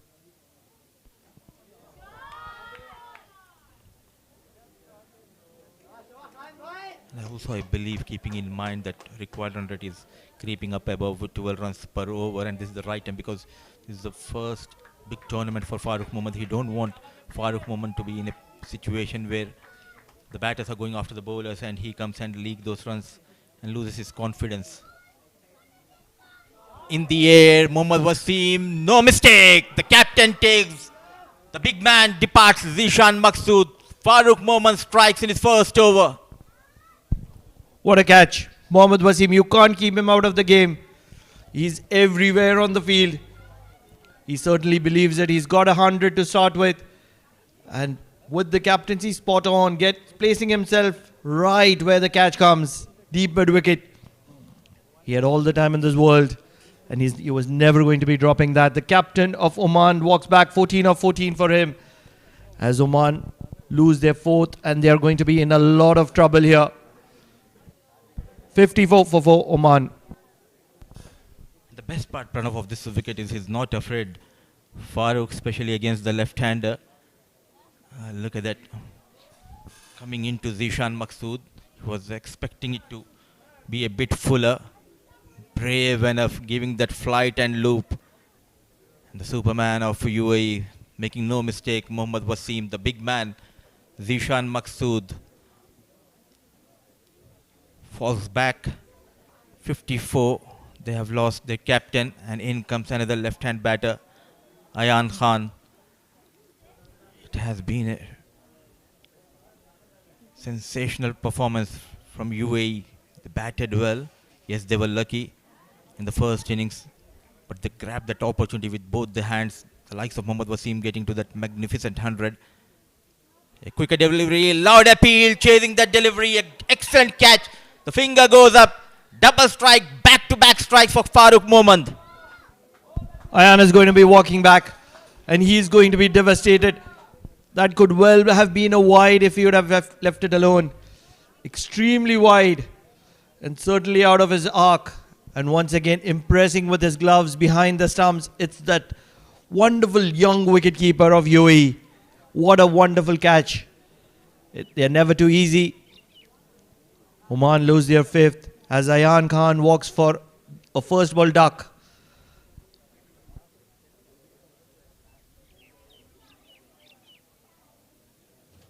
$54 for 5, Oman.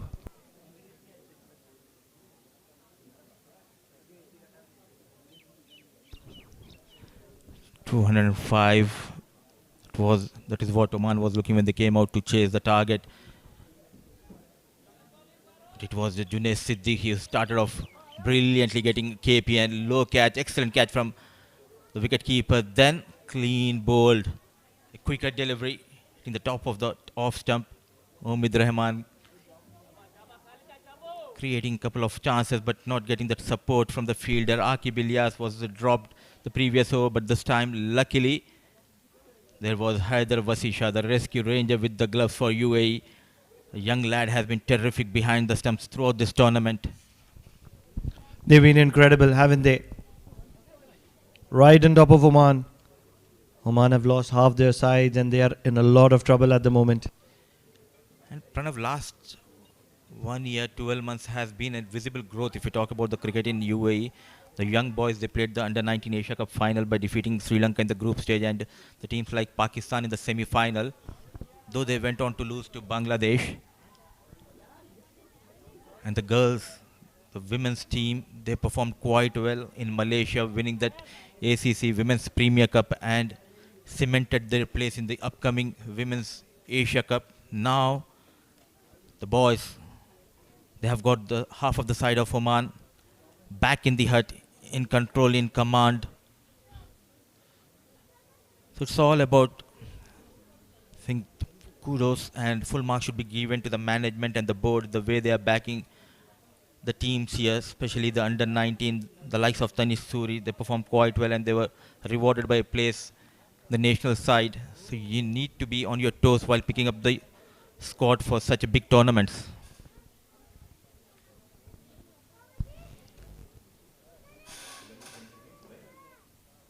Not just that, Badr sir, but UAE has consistently been providing resources to the world.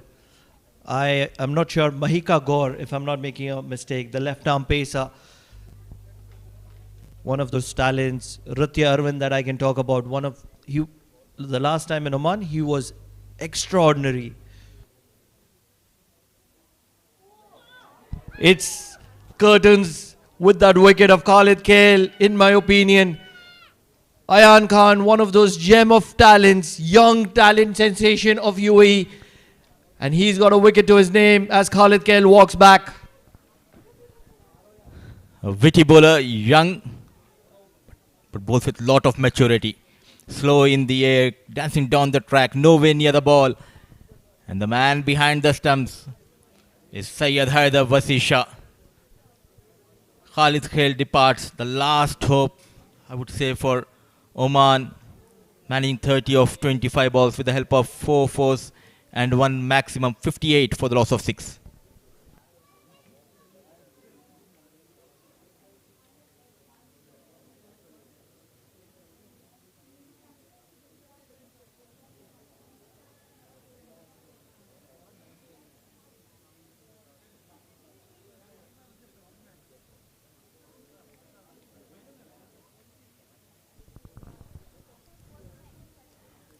In a strong position. Yes, they have dropped a couple of chances, but the right time, the bowlers striking back, especially the double strike in the previous over of Farooq Mohammad getting better of Zishan Maqsood, and a golden duck for Ayan Khan. Now, Ayan Afzal Khan, he has been exceptional throughout this tournament, leading the charts for UAE in the bowling department. Not only the wickets, but also the economy is very key.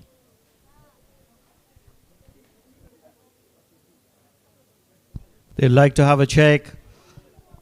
Even though as Rafiullah is in the center, it is Khalid Kale who is waiting near the boundary ropes. The drama continues here. They want to check whether Vasisha has taken it cleanly behind the stumps before dislodging those bails. Nothing problem from this end. They want to have a look at the striker end. Coming down the track. Khalid Kale. This is what they want to check, whether he collected behind the stumps or in front of the stumps. Way outside his crease. Just need to wait for that confirmation from the TV umpire. And the confirmation comes. It's a clean take from Haider Vasisha. That's the end of Khalid Kale. In comes the hard hitter Rafiullah. One man who wouldn't mind this position is Rafiullah. Look at that strike rate, 229. He's a big striker of the cricket ball. He sees this as an opportunity to make him shine.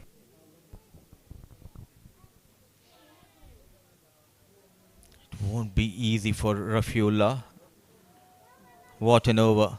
Just 4 runs and a wicket for Ayan Khan. 9 overs, 58 for the loss of 6.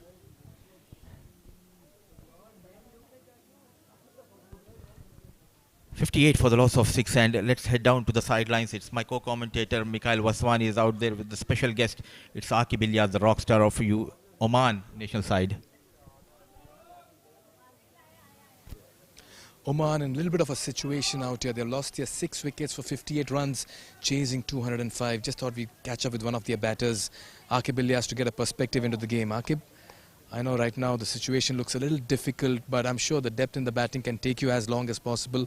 At the halfway stage, you always felt 204 was a daunting target on the surface. Yeah, exactly. I feel it was too much, 204 runs were a lot of runs. The ball was turning at the wicket, the ball was gripping, so we could have restricted them to around 160, 170. That was a decent total which we could have chased on, but then we got to know that we have given some extra 30 to 40 runs, and Wasim, credit goes to Wasim that he played outclass he played, and then Asif Lala also, he came in and he gave a good cameo of 40 to 50 quick runs. So, we couldn't bowl according to our plans, and we gave a lot of runs, I feel. Right, so maybe 40, 50 runs extra conceded over here. But is the wicket being a little tricky when you came out to bat? Because it looked like UAE played on a separate surface and you all were batting on a different surface. No, the thing is they never had the, they never had the pressure. They knew they have to set a target, and when we went in, we knew we have to chase 200, like 10 runs per over. Though we did a bit early, we went very early. We could have stayed on the wicket, but still chasing 10 runs per over with 2 wickets on, you have to go for the runs also. But I think they bowled on the right areas where it was difficult to hit also. So maybe credit goes to their bowlers also, who started off really well. On a personal front, looking at the tournament gone by for you personally as a bowler come batter, you've been spectacular, as always turning out for your side. How would you like to rate your performance and look back at this tournament as far as your performances are concerned? See, till the semi-finals it was really good. I ended up in the winning of the team. But now, after losing, no, not losing, I said now match is halfway, but I couldn't do much in the finals for my team. So that's a bit, a sad part, and hopefully I will work on myself, my fitness, and many other things I can work on my batting, on my bowling, and hopefully more and more things to achieve in the future, Right, the fight is still on as we talk. A nice boundary has been scored, and we know of Oman's character. They bat deep, so I'm sure you'll want to take it down to the wire. Yes, coming to the composition of your team, the core has always remained there. New players have come in, so this is a good mix of youth and experience in your side, Aqib. Yeah, exactly. You have to get in the young players, because fielding is something where you have to really work on in associate cricket. So with experience, when new players come in, that is when they gel with them and they get to know how you have to see playing all these pressure games and all. They get a lot of confidence and experience with young players with lots of dedication.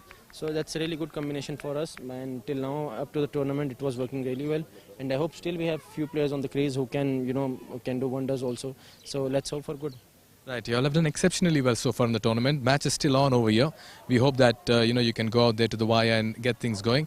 And quite certainly, it's been wonderful talking to you as well. And rather seeing you play in the middle, you're quite a superstar in Oman cricket and associate cricket and international cricket as well. Thank you, sir. Thank you so much. Right, Aqib Ilyas there, one of the finest talents and players of Oman cricket. The chase is still on, 63 for 6.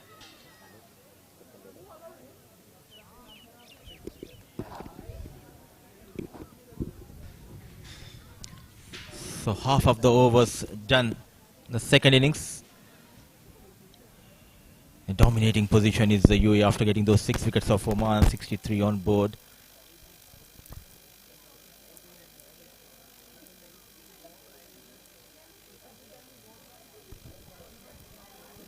A sharp attempt behind the stumps from Haider Vasisha, asking some serious questions. And what an over, what a spell we are witnessing from Farooq Mohammad.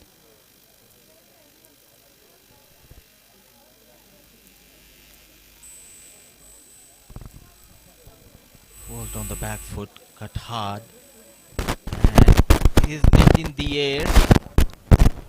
Be a close call. Smart piece of work by number 49, Haider Vasisha. I think he made home in time. It was in the air for a fraction of a second. Good to see. Very sharp behind the stumps is the Haider Vasisha.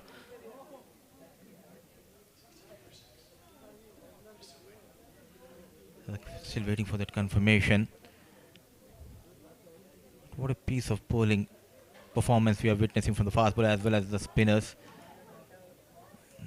It was in the air, just coming down in time. Rafiullah. An excellent job from the camera team.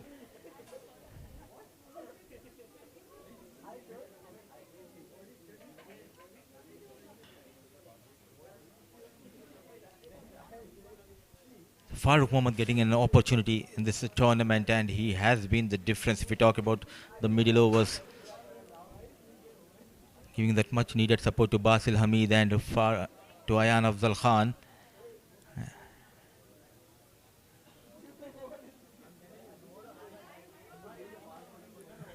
Just waiting for that light to come out. It's a green light. So Rafiullah stay will continue. 10 over 63 for the loss of 6. 142 now needed in the last 10 overs. The top order is back in the hut,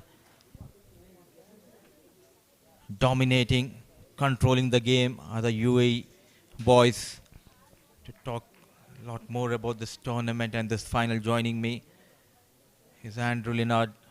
Welcome, Andrew. In a good position is UAE. Yeah, look, I think it's all over. All over really for Oman. There's no way back barring a miracle here from Rafiullah. Maybe Pratik Athaveli can support him. If these catches had been held, it could actually be all over, couldn't it? There's been so many put down. The only blot on a copybook that's been perfect thus far for the UAE. What a performance it's been. The way they made a comeback in this tournament after losing to Oman, it was a one-sided affair. They made a couple of changes at the right time, and that worked in favor of UAE. Brave enough, Ayan Afzal Khan giving that flight to Rafiullah, offering him to go big. The likes of the young lad, Omid Rahman, I believe he made the big difference, an impactful player in this tournament for UAE. He gave that good support with the new ball to Junaid Siddiq. Yeah, they've been roundly outplayed, being honest, in all, well, 2 of the 3 facets. Maybe not the fielding, because all those catches going down. But for me, I think we're going to see the best team win this tournament. I know some Nepal fans will say, hold on, what about us in the group stages? The Oman support, which is coming good numbers here today, will say, well, hold on, we've won 5 from 5 coming into the final. But that was an abridged game. It was 15 overs per side between these two teams in the group stages. And Oman did win comfortably. But it's just a few more gears. You look at the top run scorers chart, you look at performances the likes of Ayan Khan, and it's been simply too good from the men from the Emirates. They're off to the Asia Cup, it looks like, barring something special here. It's 68 for 6.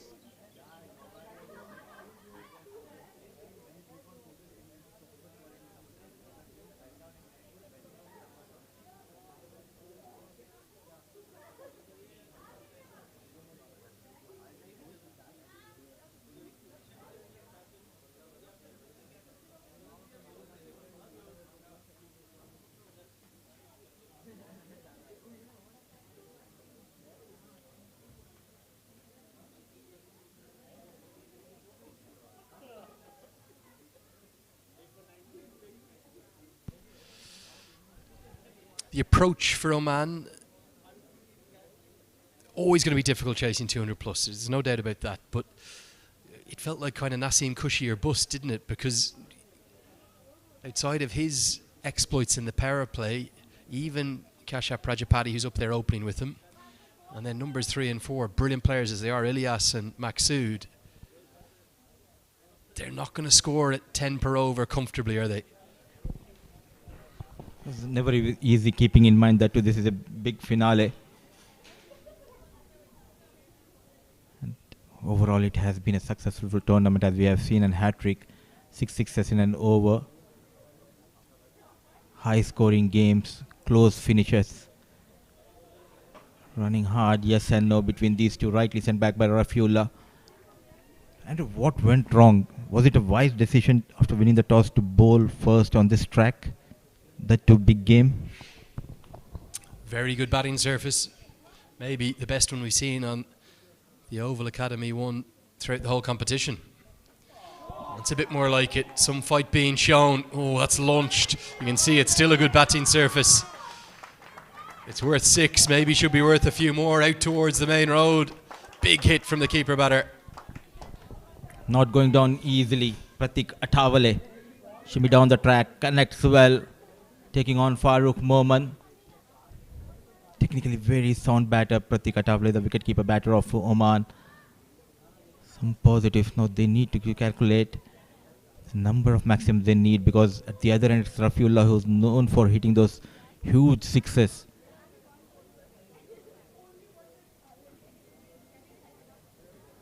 They need something special here. Good change of line and length quickly, bowling it away from Pratik Athavale.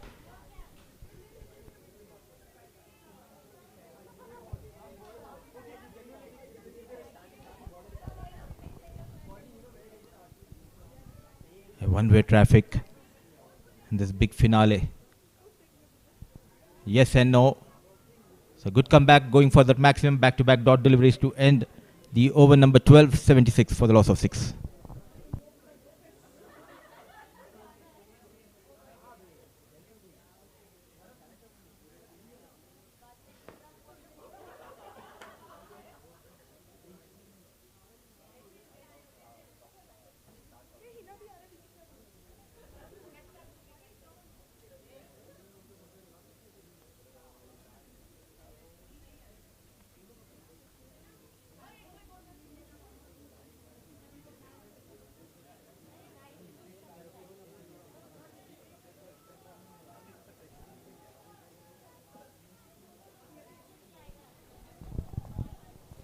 So Ayan Khan will continue. 12 over 76 for the loss of 6. Dictating the terms is the team UAE. Wild swing ball, just keeping a bit low. Last time Mohammad Wasim got 100 here. It was way back in 2022 and took them to the World Cup in Australia. And you were here in the Combox as well as after 2 years. One more big 100 and they're almost there for the Asia Cup. And in the meantime, a much needed boundary from the blade of Rafiullah. A wild swing connects well and 1 bounce, 4 runs. Yeah, they got good memories here, don't they? They play very, very good cricket at a fine cricketing facility. Wasim, 3 T20I hundreds, 2 of them have been here. And Ireland know all about him. Ireland were beaten out of sight by UAE in that tournament. Ireland got through as well. Gets this one down the ground, not quite out of the middle. It's going to be number 7. What a catch. Ali Nazir shows his teammates how it's done. I think they've put down 5, if not 6 catches. That was probably difficult than all the ones that went down. It's a funny old game. And maybe the last big hope for Oman is gone. And the good news for Ayan Afzal Khan, it was Ali Nasir who was stationed at long off. Pulling slow in the air, keeping it away from Rafiullah. What a terrific catch taken by the young lad Ali Nasir. Running towards his right side, putting the dive. One more wicket going down, just managing 11, Rafiullah. Oman, 80. They have lost their 7th wicket.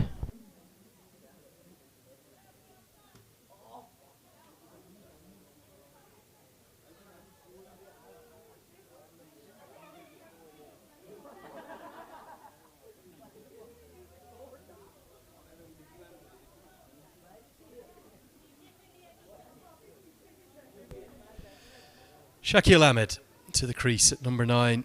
He won't have wanted to bat today, but what can he show? There's a few shades of that 2022 competition as well now. You think of Nepal winning 4 from 5 and not getting to the World Cup. It's going to be the same tale, isn't it, for Oman? They're going to win 5 from 6 and not get to the Asia Cup. Big opportunity gone begging for Oman. Home side have that advantage. They played quite well throughout this tournament. But one bad day and you're away from the ticket to that Asia Cup. This is how cruel is this game. As of now, enjoying the outing is Ayan Afzal Khan. Well, he's enigmatic, isn't he? He's great to watch. He's got such charisma, such talent. It's crazy to think he's still a teenager. Feels like he's been around like a permanent fixture in this side for so long. And Ahmed Raza said it made his decision easy, didn't he? As this one swung away. One bounce. We'll round out the 13th. Brilliance from Ayan Khan again. Oman going through the last rights now. 81 for 7.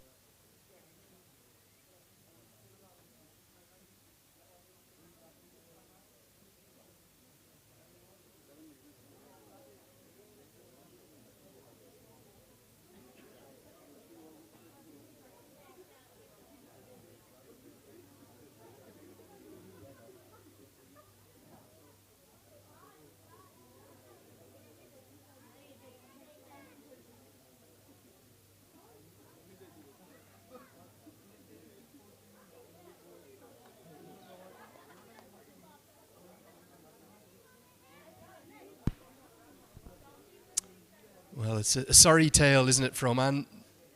Pranav Mehta just comes in to join me. Pranav, they've had a brilliant tournament, but in the crunch game, they've just come up short. They haven't been at their best, and the UAE have been exceptional. Happens, Andrew. So often happens. Just not able to hold on to their nerves. Basil Hamid comes into the attack. Too many runs on the board, and that scoreboard pressure. That's always going to be killing you.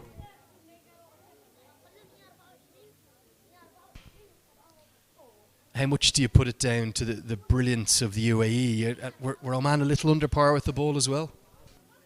It all started with UAE swinging their bat, because they would have felt that pressure of Naseem Khushi in the previous game. Luck did ride in their favour, few drop catches, few decisions that they would have believed didn't go in their favour. But it all adds up to 204 on the board, which was way too many in my opinion. Probably 20, 30 runs too many. It goes back to a point, I can't remember, I think it was you making it earlier in the series about, is it batters that win championships or bowlers that win championships? In this case, the top 3 run scorers all come from the UAE. The leading wicket taker comes from Oman, but it's going to be the UAE with their hands on the trophy. What I believe is that yes, bowlers win you championships, but you need to win matches to win championships.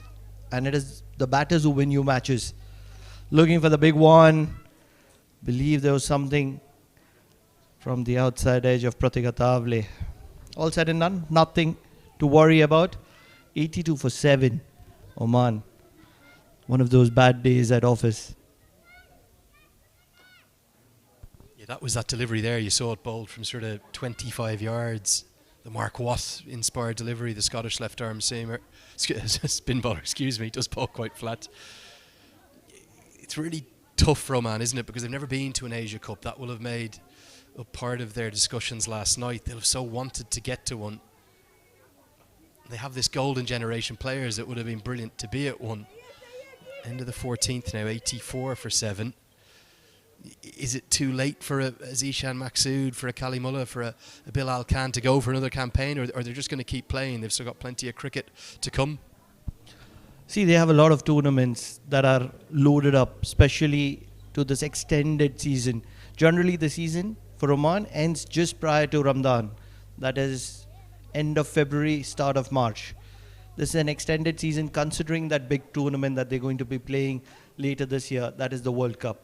So they've hosted Namibia. Now it's the Premier Cup that they're participating in. They have a few tournaments that they're going to be playing after this. So it all comes down to that premium side that they have, which they want to put up at the World Cup. And that's what it comes down to. A special mention for this young man as well. Ayan Khan's been brilliant, isn't he? 10 wickets in the tournament to economy rate of less than 10, and he's been just untouchable, really. If you look ahead to that T20 World Cup, it's not all doom and gloom for Oman. It's a return to a tournament they've had success in. It's For me, it's a transformative tournament in terms of the world game. 20 teams come together. How do you think they'll go? It's a tough group, isn't it? Australia, England, Namibia and Scotland. Plenty of opportunities to get wins, though. See, it's a young side. It's a mix of age and youth. And that's where a lot of it could come to experience. But in hindsight, it'll all favor Oman in one area of expertise, that is spin. Oman relies on the quality spin attack that it has in terms of Zishan, Maqsood, Aqib Ilyas. You have seen him build up that googly. Shakil bowls really quick. If there is a little bit of turn, there is a lot for him. In the air, and all the way. Pratik Atavale finally getting something from the middle of the bat. And this one's travelled all the way. Yeah, good shot. It's going to be too little too late, but something to cheer. And the Oman fans, they keep cheering. They're rattling this media centre we're in. High and handsome and straight as an arrow down the ground. Long off, couldn't get there. Ali Nazir, who did take that excellent catch in that same position down there. Tries to repeat the dose. We'll make it back to back. The 100 is nearly up. And just something to cheer. He's an incredible striker, Pratik Atavale. So much of performance in the domestic circuit. But coming back to our point, two teams qualify. England and Australia. But apart from that, it's Namibia and Scotland. You've seen Oman have the better of Namibia here initially. 15 overs done. One shot of 100 for the loss of 7 Oman. So Namibia and Scotland, two sides that aren't really known for playing quality spin. And that's where Oman would fancy their chances against them. And who knows, there could be a mix-up, an upset against England, against Australia. They're a quality side. On their day, they can, beat any side. That's how I see it. It's not going to be easy. I'm not saying it's going to happen, but you never know. Well, I think the key thing is if you're in Namibia, Scotland or Oman there, you've got to beat the other two associates, don't you? And then hope you have a real day out. Hope you have a groundbreaking day. The Scots have done it before. They've beaten England in an ODI up in the Grange. I think the conditions will be interesting because Namibia's first 2 games was this one straight through at bowls him. Basil Hamid ends any late hopes of a fight back. He's quietly had a pretty good tournament, hasn't he? 2 wickets against Nepal in the semi and now a wicket in the final. Too many left for Oman's liking in the final 5. And Shakil trying to get some part of it, not connecting it. And you miss, I hit, says Basil Hamid. He's got the first for himself as Shakil Ahmed departs for 6 of 10. Oman are reeling here at 99 for the loss of 8.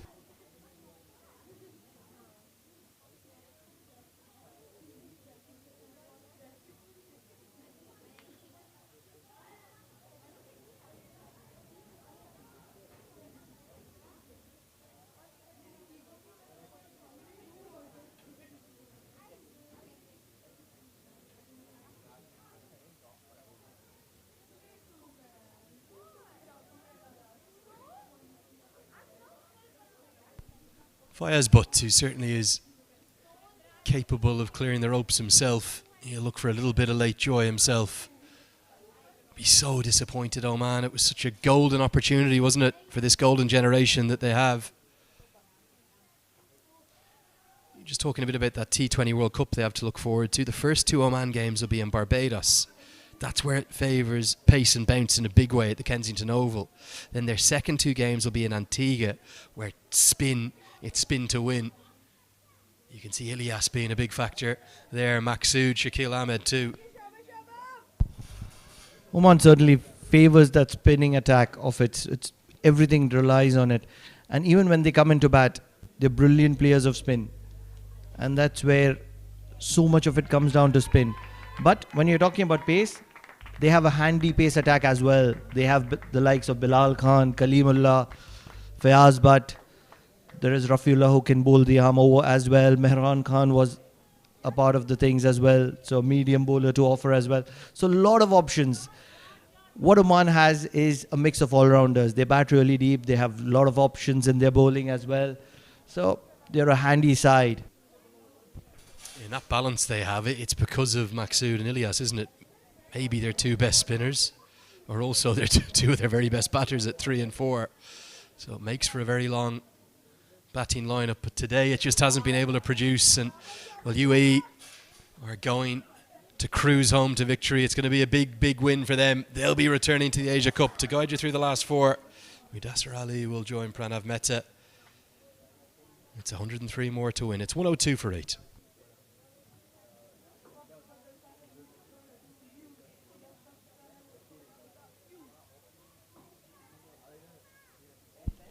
Just that kind of a day. 30 of 25 for Khalid Kail. 27 of 18 for Pratik Athavale. But nothing much to contribute from the batters. Yes, Zishan Maksud got 14 of 14, but when you're chasing 205 to win, you need a lot of big scores and really quick big scores. And most of the batters departed early.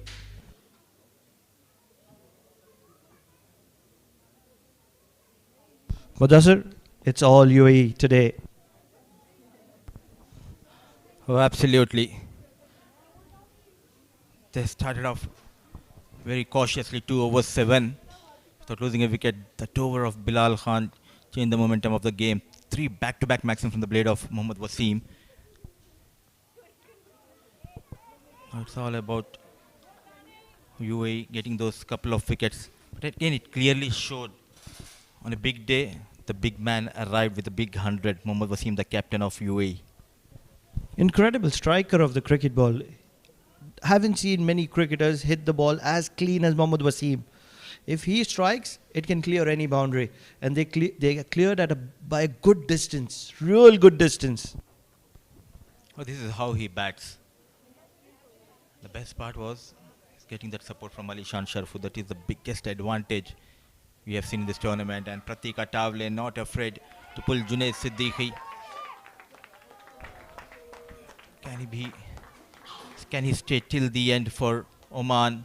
1 bounce, 4 runs for Pratik Athavale. It was short. And Pratik Athavale, generally a regular opener. He's never going to be missing out on that. They made a couple of changes coming into this tournament. UAE, they have got debutant Farooq Mohammad, who has got a game straight away in this tournament. The likes of Haider Vasisha was out of the side the first game. In fact, couple of games, Tanis Suri had a poor outing with the bat that gave management to think and get Vasisha in, and he was exceptional behind the stumps. The likes of Vishnu Sukumaran, yes, he has dropped a couple of chances, but the 17 important runs, he stayed there with Mohammad Wasim, that partnership at the right time, providing that much needed impetus alongside Mohammad Wasim. So everything falling in place for UAE in this tournament. Talk me through the 3 premium positives of UAE. 3 players, just 3 players.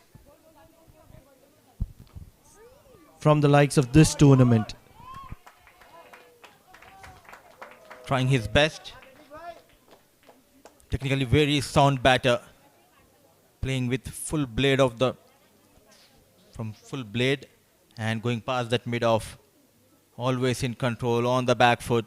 No chance for Ali Nasir. And talking about the 3 game changes, the first thing is Alishan Sharfu getting an opportunity to bat at top of the order because he was the one who got those big runs initially in this tournament.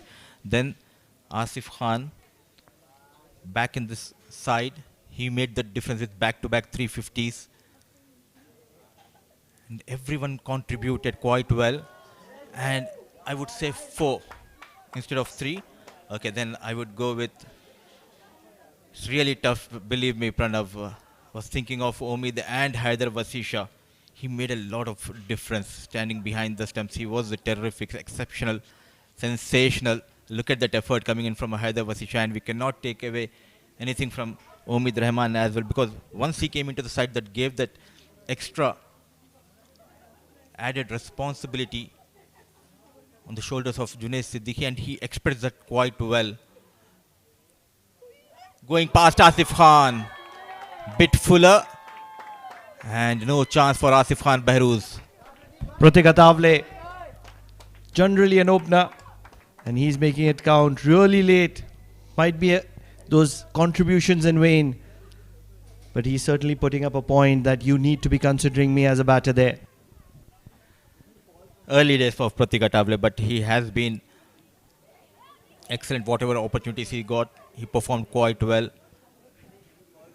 Where every batter came in and went out, he's making sure to get those runs, show his class especially. They're nowhere near 89 needed of 19 balls, but he's applying himself. He's not giving away his wicket with ease. Once more, there is protection in the deep in terms of Mohammad Wasim. So lots of positives if we talk about UAE as well as for Oman. We'll have this conversation going into in the next over as well. 17 overs done, 117 for the loss of 8.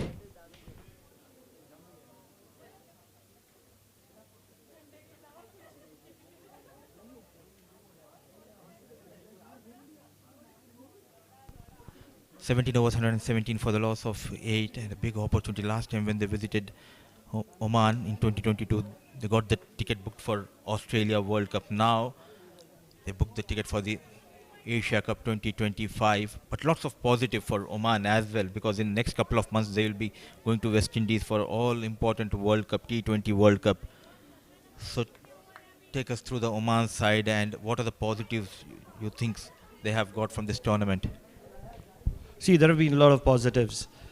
If you won 5 out of 6 games, they've just lost this, or they're just losing this one final. Apart from that, they have been a standout side. But if I have to highlight the premium performers or the premium finds of this tournament, first it has to be the likes of Naseem Khoshi as an opener. Naseem Khoshi has been around with the national team for a very long time, but as an opener, as an impactful opener, I believe he's been incredible. To add on, Aqib Ilyas's googly. Yes, Aqib Ilyas has again been around the national side. What a strike, what a strike. This ball is traveling and it's falling. It's going to fall just short of that fielder who's had one of those days to forget for Vishnu. So, the point number 2 is Aqib Ilyas and his googly. Third, in my opinion, has to be the left arm spin of Shakil Ahmed. He's stood up tall every time that Oman has been in pressure. And he's had one of those brilliant tournaments.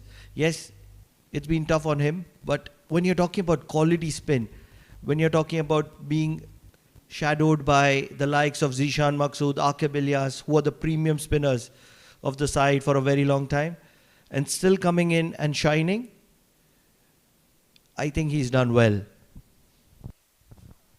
Just one bad day, you cannot take it away from Oman. They batted brilliantly throughout this tournament. They bowled well, and he was so unlucky today, Aqib Ilyas. The ball going past that leg stiff of Alishan Sharfu a couple of times. Mohammad Wasim was a bit lucky initially in his innings. Zishan Maqsood bowled quite well. But rightly said by you, Shakil Ahmed, adding Shakil Ahmed, he was exceptional in the power play throughout this tournament. He came in to bowl those overs in the power play, bowled those tight line and lengths while showing nowhere near the ball. I think it's the fast bowling department which let them down in this big finale. I really feel that every time that Kalimullah has been playing, because he swings the ball and he swings the ball both the ways, he's been one of those standout bowlers. This has gone high up in the air, but it's not gone anywhere. It's going to be falling short of Vishnu. So at the end of 18, it's Oman 124 for the loss of 8.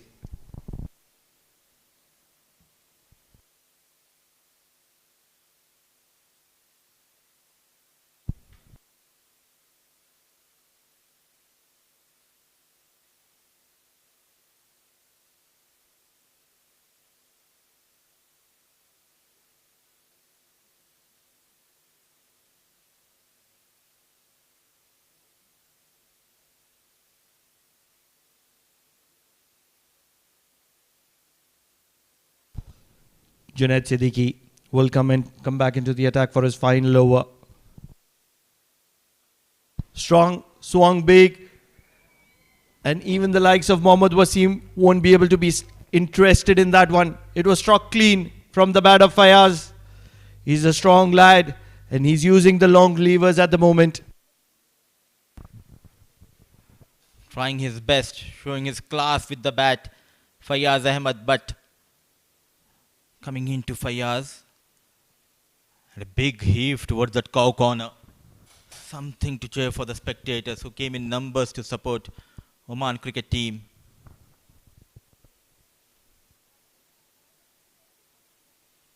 A Yorker and well managed by Fayaz, but what a story if we talk about UAE team. They had really tough times in the last previous 1 year, but they worked really hard, worked as a unit. The new coach coming in, Lal Chand Rajput, motivating the boys, and all of a sudden it looks completely different side. They got right people to do the right job, and this is what happens. You straight away you get the success. The boys are doing pretty good job, and they have got that backing from the board as well as from the management and the coach. This is all you need to motivate yourself. What I've seriously liked a lot about UAE is the pace attack. Junaid Siddiqui, Umidu, they look to swing the ball. And that's where they have been an incredible side in this tournament. I'm not going to go way back. I'm just going to be talking about the Men's T20 Premier Cup 2024. And even on these wonderful wickets where batters enjoy batting, it is the pacers who have bowled those hard lengths, swung the ball. This has gone up. It's again going to be falling short of that fielder at long off. What do you think? What do you think about the pace attack, especially since Akif Raja has been replaced by Umidu and that trio pace attack has been formed of UAE, who have been incredible? Indeed, Pranav, but what is the best thing happened to UAE? The blessing in disguise, I would say. They lost Jawadullah, the left-arm fast bowler, due to an injury. And all of a sudden, they were looking for a fast bowler, Omid Rahman, who performed quite well in the Under-19 Asia Cup last year in December in Dubai.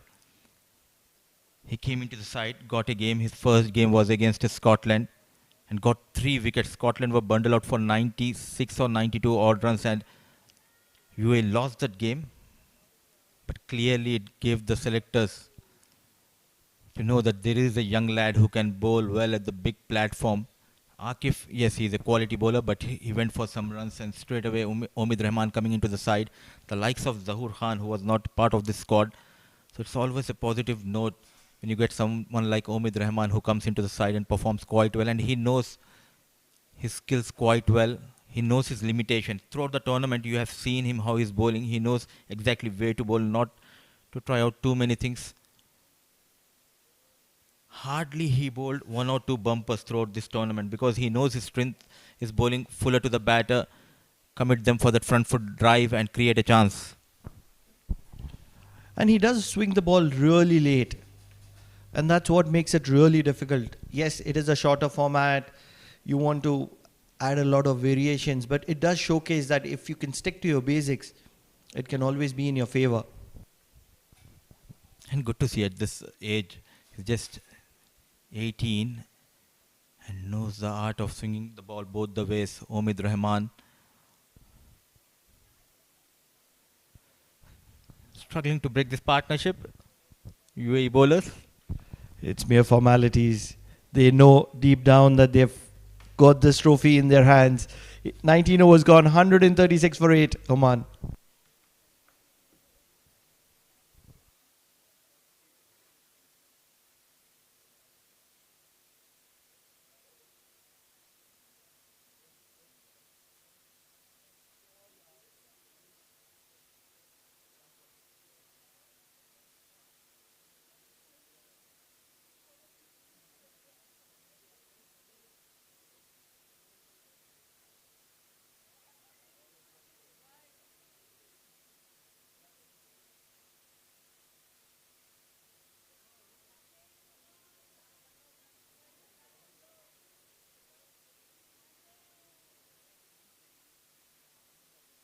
The final over, it will be leg break bowler Farooq Mohammad. Couple of wickets to his name.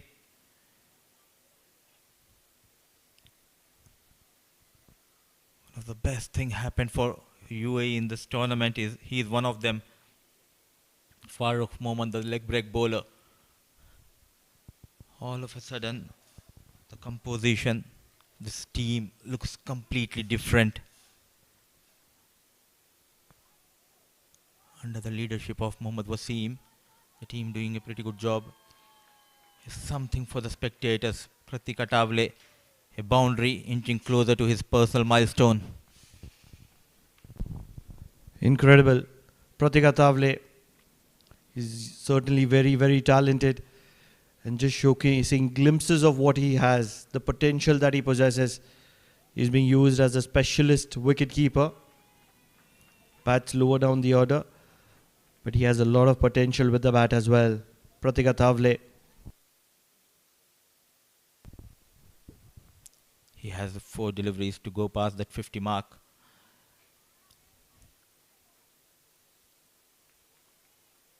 It has been an exceptional tournament. 10 teams participating, the home team Oman making into this final and their neighboring country UAE also making into the finals, and as of now in a strong position. It's always good for the associate nations, as we have seen a hat-trick, 6 maxims in an over, close encounters. It has been a successful tournament. Talking about hat-tricks, one man who has just missed it. Farooq struck straight down the ground, and this will be runs for Fayaz Butt in terms of a boundary on this occasion, striking it straight past the bowler. He's in completely different zone. Went for some runs with the ball Fayaz Butt, but now enjoying his outing with the bat. A bit fuller and rightly punished by Fayaz. Goes down on one knee. Is there a chance for Vishnu Sukumaran? Yet again, just falling away from Vishnu Sukumaran, giving that flight. Wanted to go big. Fayaz Butt. He's been having that kind of a day, Vishnu Sukumaran. Things haven't worked for him, and the ball has chased him all across the ground. So often can happen in a game of cricket. Running hard, 48, going towards his 50 mark. Short of crease. So he will end up on 49, Pratik Atavale, and in the process, UAE, the boys from the desert dunes, are the champions of ACC Men's Premier Cup 2024. Well led by Captain Mohammad Wasim. You can see that sigh of relief on the face of Wasim. He was dejected coming into the tournament, lost couple of close games, thanking the Almighty. The boys doing a pretty good job. The big news coming in from Oman, Muscat. UAE are the champions of ACC Men's Premier Cup 2024, and they will be going in 2025 for that Asia Cup. They'll be up against the big boys, the likes of India, Sri Lanka, Afghanistan, Bangladesh and Pakistan. What an incredible day for UAE. The neighbors have found their home away from home. They've loved the surface here at the Oman Cricket Academy, especially the captain, Mohammad Wasim. 100 for him in the all-important finale.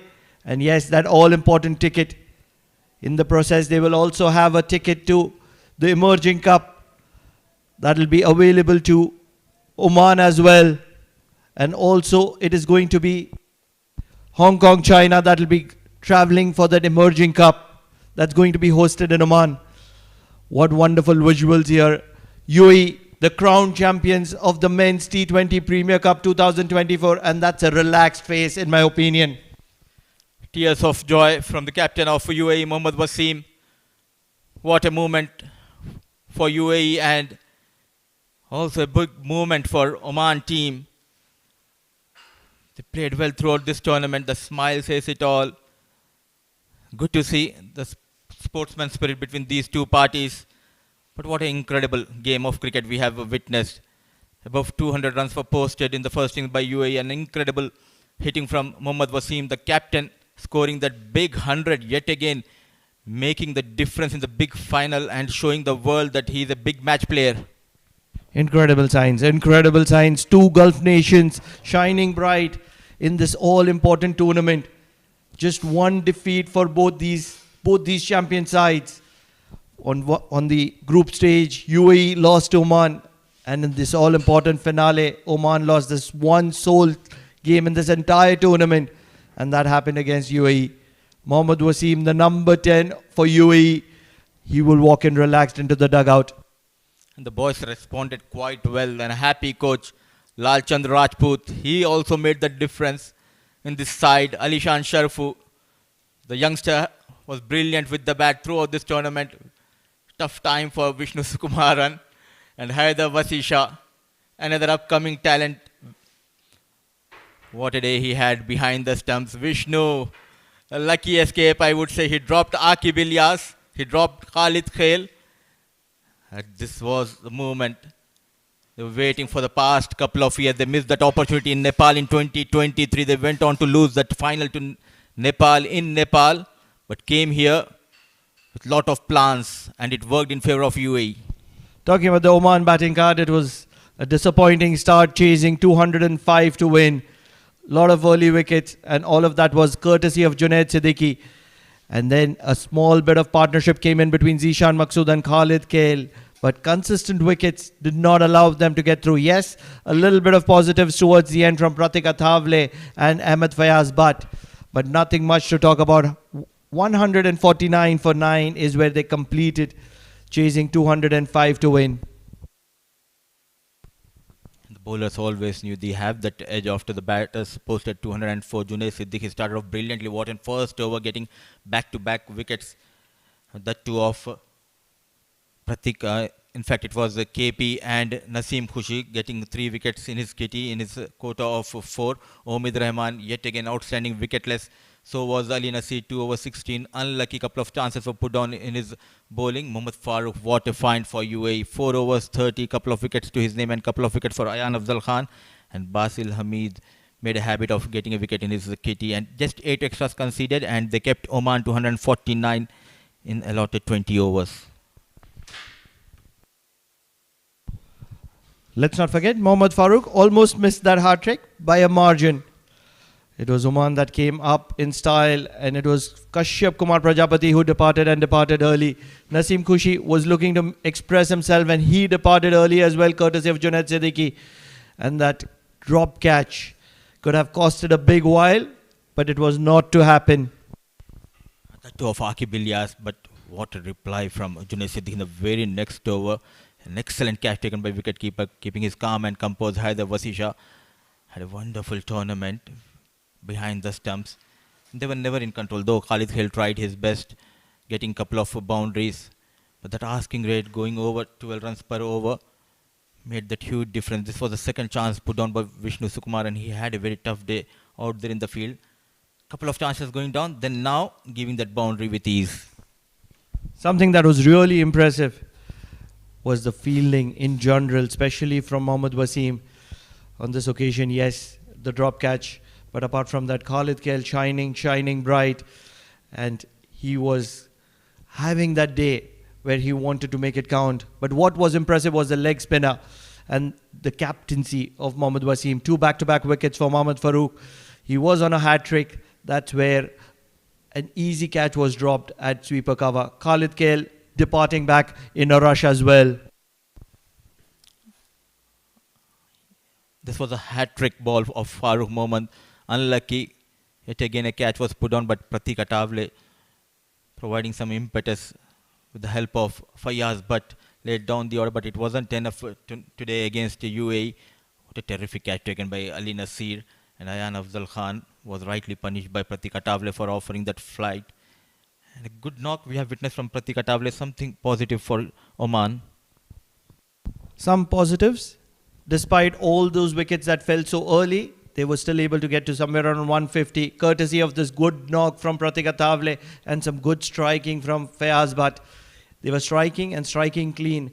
And despite all that pressure, Mohammad Wasim, the captain, and all the players praying, appreciating this wonderful moment where they have won this trophy, all-important Men's T20 Premier Cup 2024 here at the Oman Cricket Academy. And there were some serious questions asked about his captaincy, so a big moment for Mohammad Wasim, and let's see how this match panned out, winning the toss and inviting UAE to bat first. We have seen Mohammad Wasim and Alishan Sharfu providing that excellent start in the power play. Mohammad Wasim in the process getting to his 100 of just 56. And I think the difference was that Asif Khan's quick 38 of 16 and 34 from the blade of Alishan Sharfu. And Bilal Khan tried his best couple of wickets to his name. Shakil managing a wicket.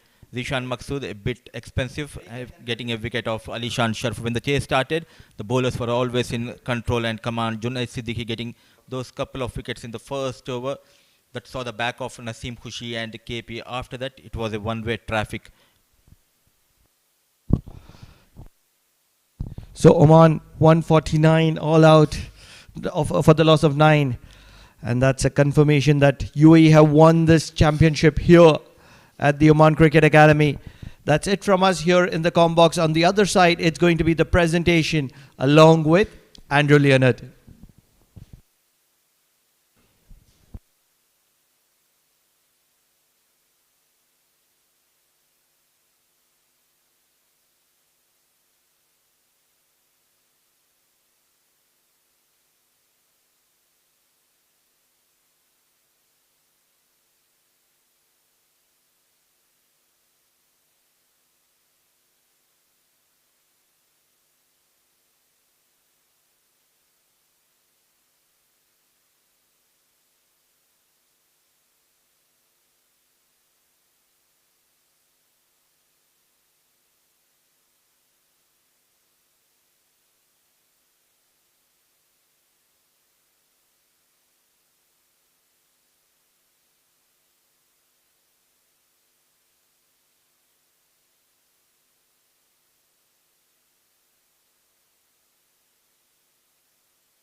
Audio.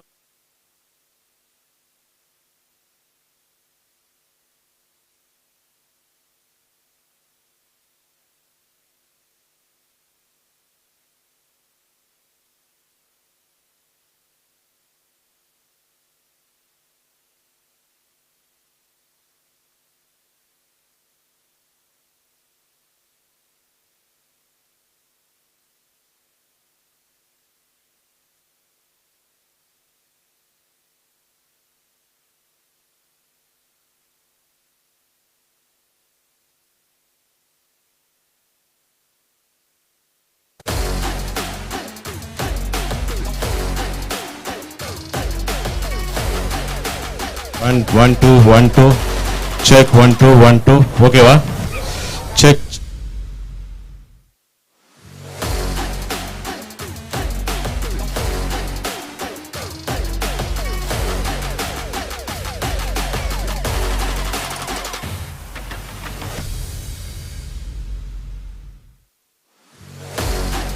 Go check check check. Check 1. Check 1 2 1 1 2. Check check check check. Check 1 2 1 2 1 2.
Well, a very good evening and a warm welcome to the post-tournament presentation for the ACC Premier Cup 2024. What a wonderful tournament we've had.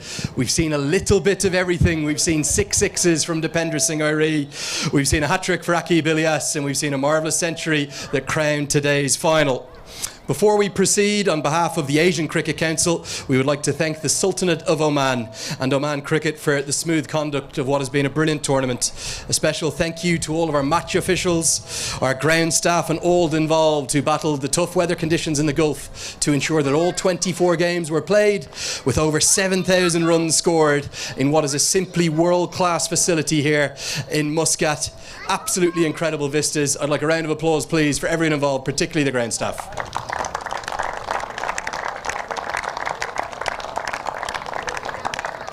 The ACC would also like to thank their sponsors, the official streaming partner in India, Fancode, official broadcast partner back in Nepal, that's Kantapur TV, our official sponsors, Dafa News, 1xBat and Babu 88 Sports, and our media rights and commercial partners, the TCM team.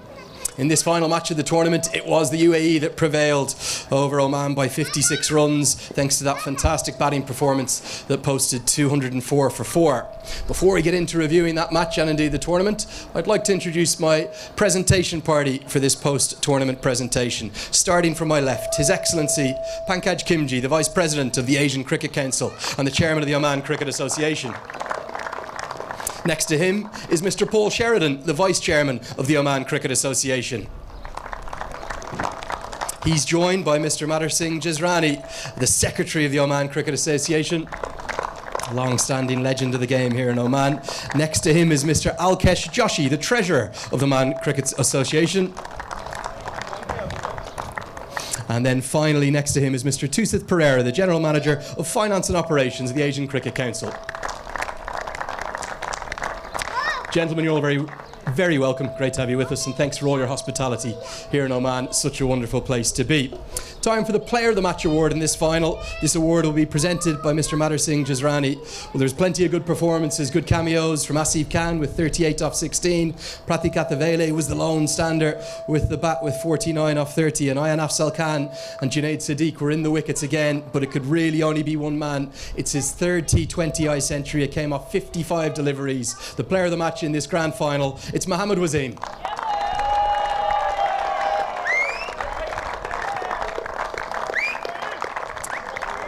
So Mohammad Wasim joins the elites of T20I cricket, one of just 7 players with 3 T20I centuries, and he hit 7 sixes and 6 fours in his innings, a quite spectacular knock. Next, I'd like to invite Mr. Paul Sheridan, who's going to hand over tokens of appreciation to our match officials. We will start with today's match officials. Mr. S. Ravi, if he is there, he could come up.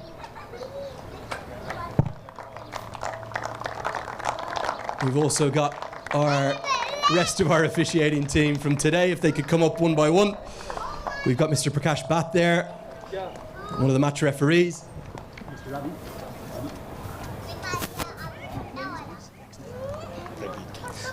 Mr. Prageeth Rambokwela from Sri Lanka, one of our umpires. Followed by Mr. Tariq Rashid, one of our elite umpires from Pakistan. Next is Mr. Tabarek Dar from Hong Kong. Rahul Asher from Oman. I have to say the officiating in this tournament outstanding. Many congratulations to all of the men. One of our match referees, Mr. Salim Shahid, will come up next from Bangladesh. Next, Mr. Kalidas Viswanathan from Malaysia. And finally, Mr. Morshad Ali Khan from Bangladesh. Superb job done by our match officials, and indeed thanks to our scorers too. Next, I would like to ask, after the final ceremonial photo is taken, Mr. Tusith Pereira to hand over tokens of appreciation, firstly to the tournament director, that's Mr. Vinod Matthews.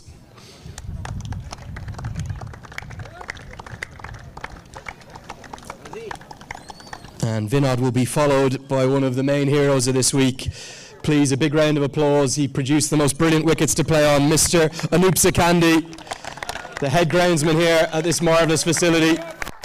A very, very popular man, and a magic moment for him. Thank you so much to Anup and all of his team.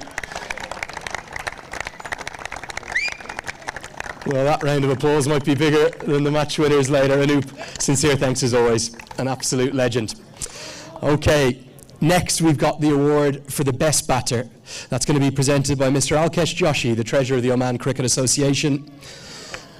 And special mentions in third leading run scorer Asif Khan, second leading run scorer Mohammad Wasim, but the winner with 278 runs at a strike rate of 163 and a Bradman-esque average of 92. The best batter award goes to Alishan Sharifu.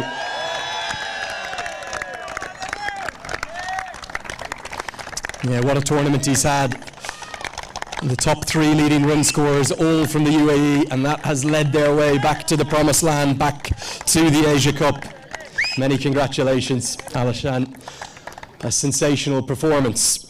Okay, time for the Best Bowler Award. This will be presented by Mr. Paul Sheridan, the Vice Chairman of the Oman Cricket Association. And again, we'll go in 3-2-1 order. In third place, well, the grand old statesman from Hong Kong, Isan Khan, had 10 wickets. So too did his namesake, Ayan Afzal Khan, with 10. But his bowling has simply transformed in the last 2 years. He's been sensational. He picked up 12 wickets in just 5 appearances. The leading bowler of the tournament, it goes to Akib Ilyas of Oman.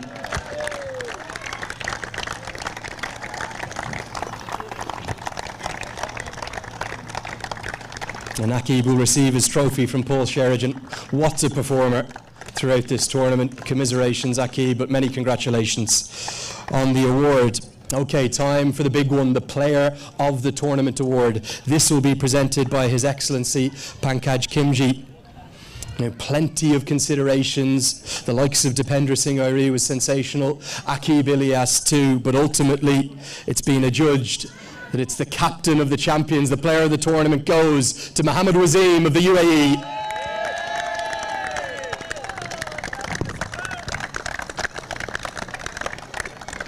Brilliant captaincy throughout the tournament as well. And it crowns the performance with a century in the final, a match-winning century too. Mohammad, please come in here, mate. We'll just have a quick chat. You're not getting away from me that quickly.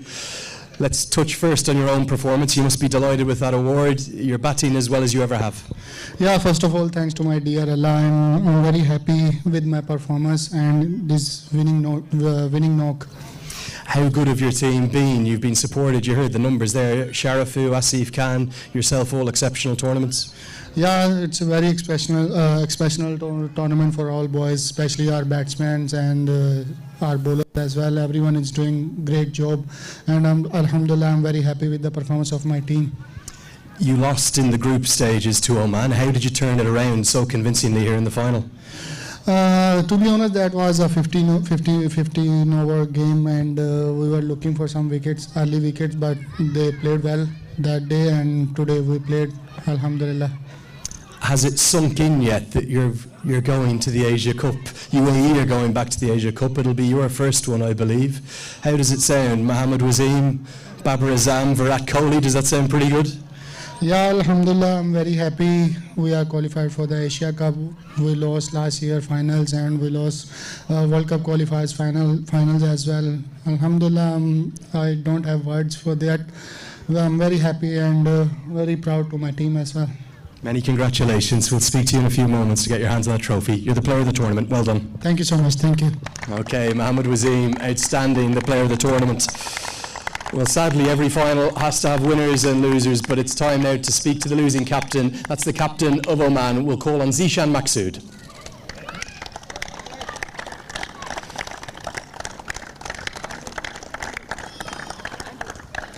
It's okay. Zishan, commiserations. You were brilliant throughout the tournament. 5 games, 5 wins. You've just come up short in the final. Yeah, definitely today is not our day. I think they played very well.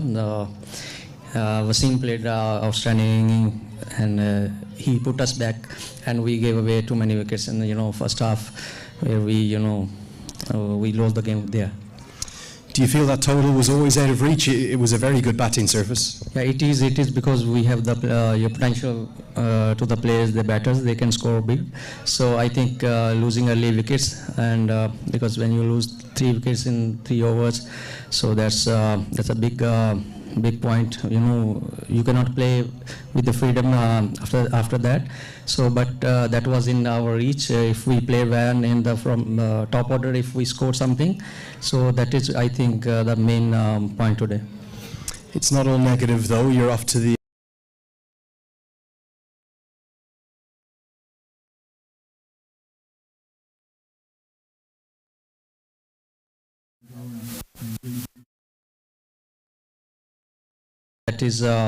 that is the goal we have right now, and the players, they have full potential. They are working hard.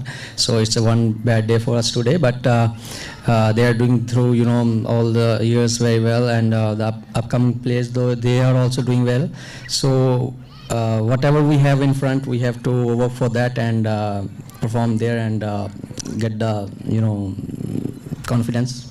I thought you had an exceptional tournament. I know you're devastated today, but want to wish you all the very best in the T20 World Cup. I'd like to ask you to go and present or collect your runners-up medal. That'll be presented by Mr. Tusith Pereira. We're going to get all of the Oman players presented with their runners-up medals. Zishan, thanks for all your honesty and your brilliance throughout the tournament. Thank you. Okay, so the first Oman player to collect his medal will be the captain, Zishan Maqsood. And if I could call upon all the players from Oman to come up, starting with Kalimullah. After Kalimullah, we'll have Akib Ilyas. After Akib Ilyas, we'll have Kashyap Kumar Prajapati, Pratik Athavale, Mohammad Nadeem, Mohammad Naseem Kushi, who had a brilliant tournament up at the top of the order. Rafiullah next. Khalid Kale, who is a player that has a very bright international future ahead of him. Bilal Khan got to that landmark of 100 T20I wickets in this tournament. First associate bowler to get there, and the 3rd fastest in the history of the game. After Bilal Khan, Ahmed Fayez Butt.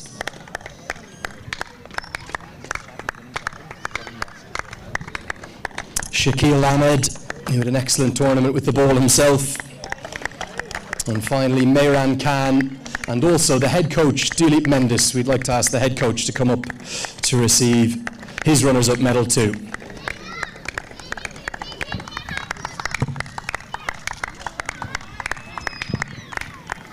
Just get them to the last ask for Judy. Get the camera to come to me, and I'll say winners. Yeah, commiserations to Oman. They had the most brilliant tournament, but just came up short now in the final. And Ayan Khan as well. Thank you, Ayan. Up you come. Final player to receive his.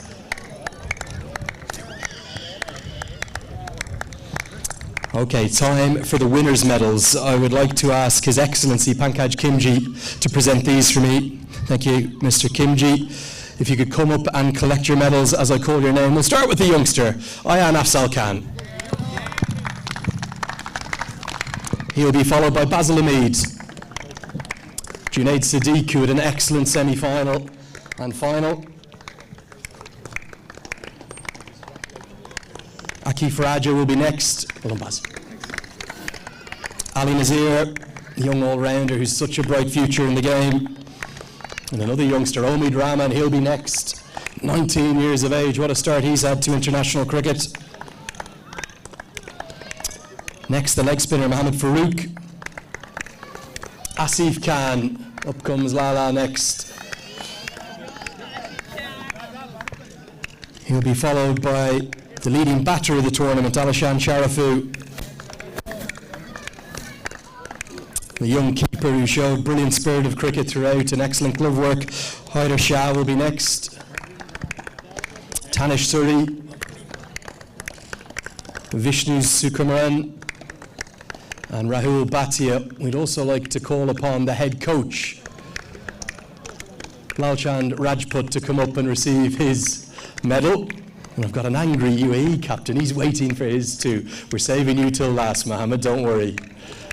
You go after the head coach.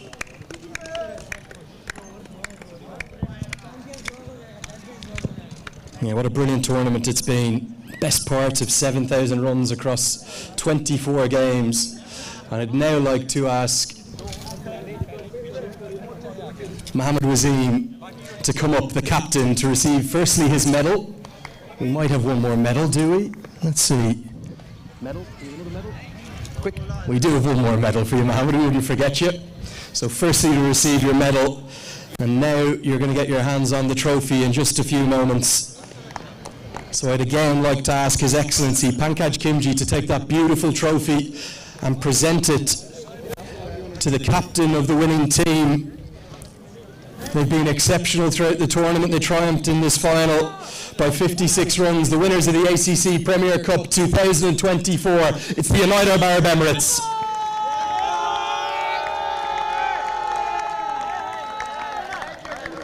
And Mohammed Wasim will now go and celebrate with his team in front of the champions board. Give them one more round of applause, please.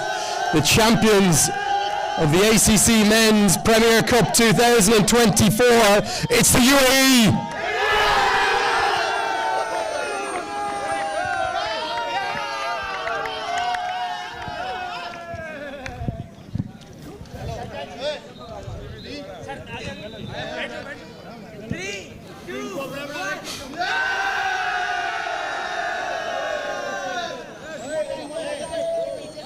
And with one last cheer, that's going to wrap up our coverage live from here in Muscat. From me, Andrew Leonard, all the broadcast team, everyone involved in the Asian Cricket Council, and our sincere thanks again to the amazing Oman cricket team here at the Oman Cricket Academy. Thank you so much for watching.